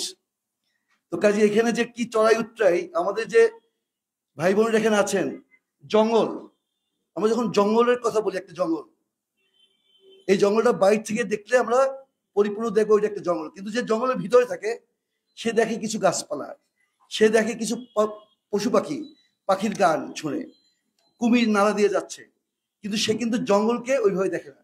আপনারা যারা কাজ করছেন এবিপিটিতে এবং নিজেকে নিবেদিত করছেন, আপনারা কিন্তু জঙ্গলের মধ্যে আছেন, জঙ্গল আপনারা দেখেন নাই, জঙ্গলের সৌন্দর্য ওনারা দেখেছেন, এই জন্য এই জঙ্গলের মধ্যে এসে ওনারা উপস্থিত হয়েছেন। এবং এটা আপনারা সবাই জানেন। আমি নিজে যেমন বলছি, এবি পার্টির সুনাম, সুখ্যাতি, সুবাস বাংলাদেশের এই 56,000 বর্গমাইলে কিন্তু এটা ছড়িয়ে ছিটিয়ে গেছে, সবাই জানে মানুষ। এখন ওনাদের মতো ম্যাকডে যখন আমাদের সাথে এসে জয়েন করেছে, যোগ দিয়েছে, এটা আরো বেগবান হবে আর গতিশীল হবে। এই যে মিলিটারি অফিসার বা স্যার যে জয়েন করছেন, যুগ্ম সচিব এক্স, ওনাদের কিন্তু সেঞ্চুরি করা শেষ। স্যাররা বলছেন না ছেলেমেয়েরা কি করে, স্যার কিন্তু মুখে বলেন নাই যে আমি প্রতি মাসে 1 লাখ টাকা দিতে পারবো, কিন্তু উনি বলেছেন আমার ছেলে এত টাকা কামাই করে এইভাবে দেয়, 5টা ফ্যামিলি চলতে পারে, মানে 1 লাখ 2 লাখ টাকা দেওয়া কোনো ব্যাপার না। ওনারা ক্রিকেটে যেমন সেঞ্চুরি করার পর হাত খুলে মারে, তাই না, বল করলে পরই ছক্কা চায়, যারা বল করেন ওরা নার্ভাস হয়ে যায়, যত নার্ভাস হয় তত রান আসে।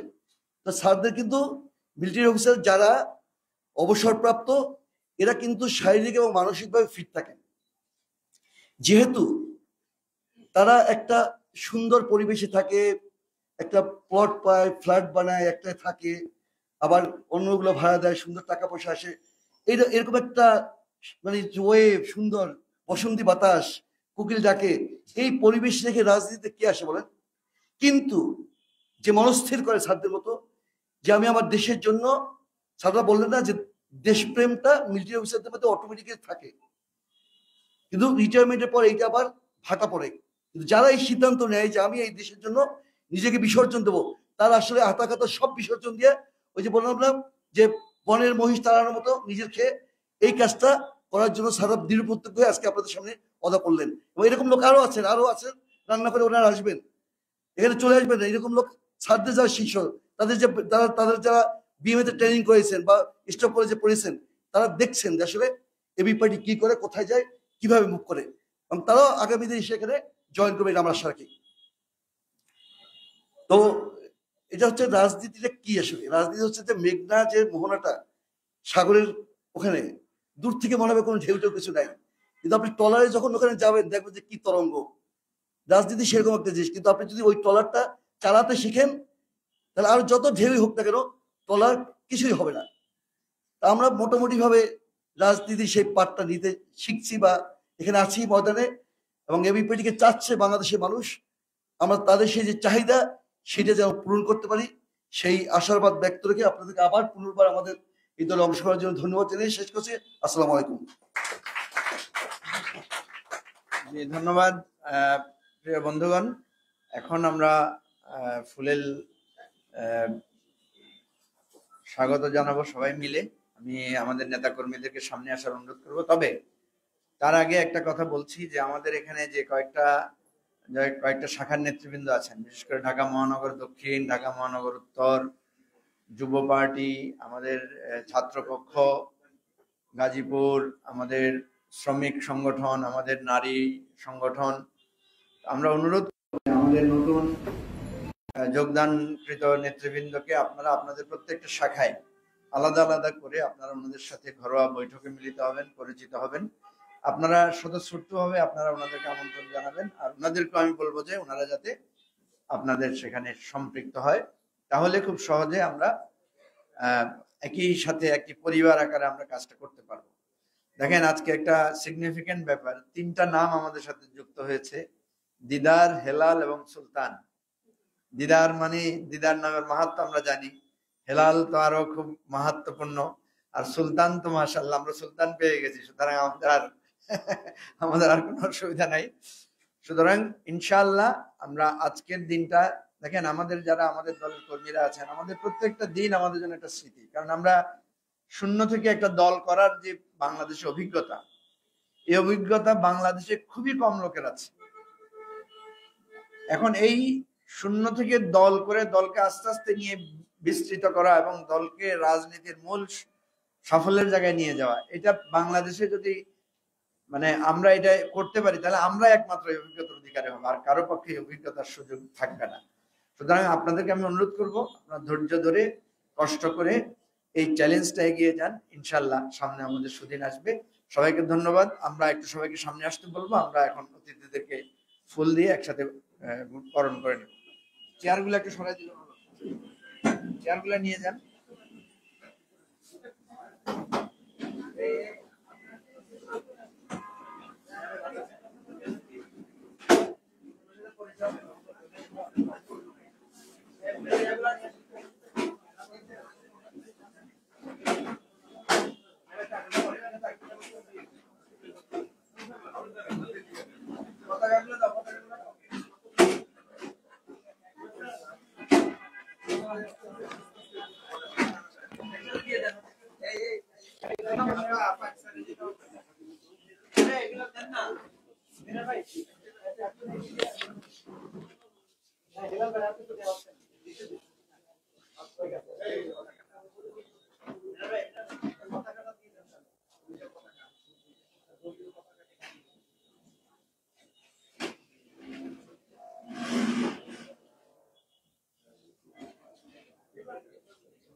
খালিদ, খালিদ,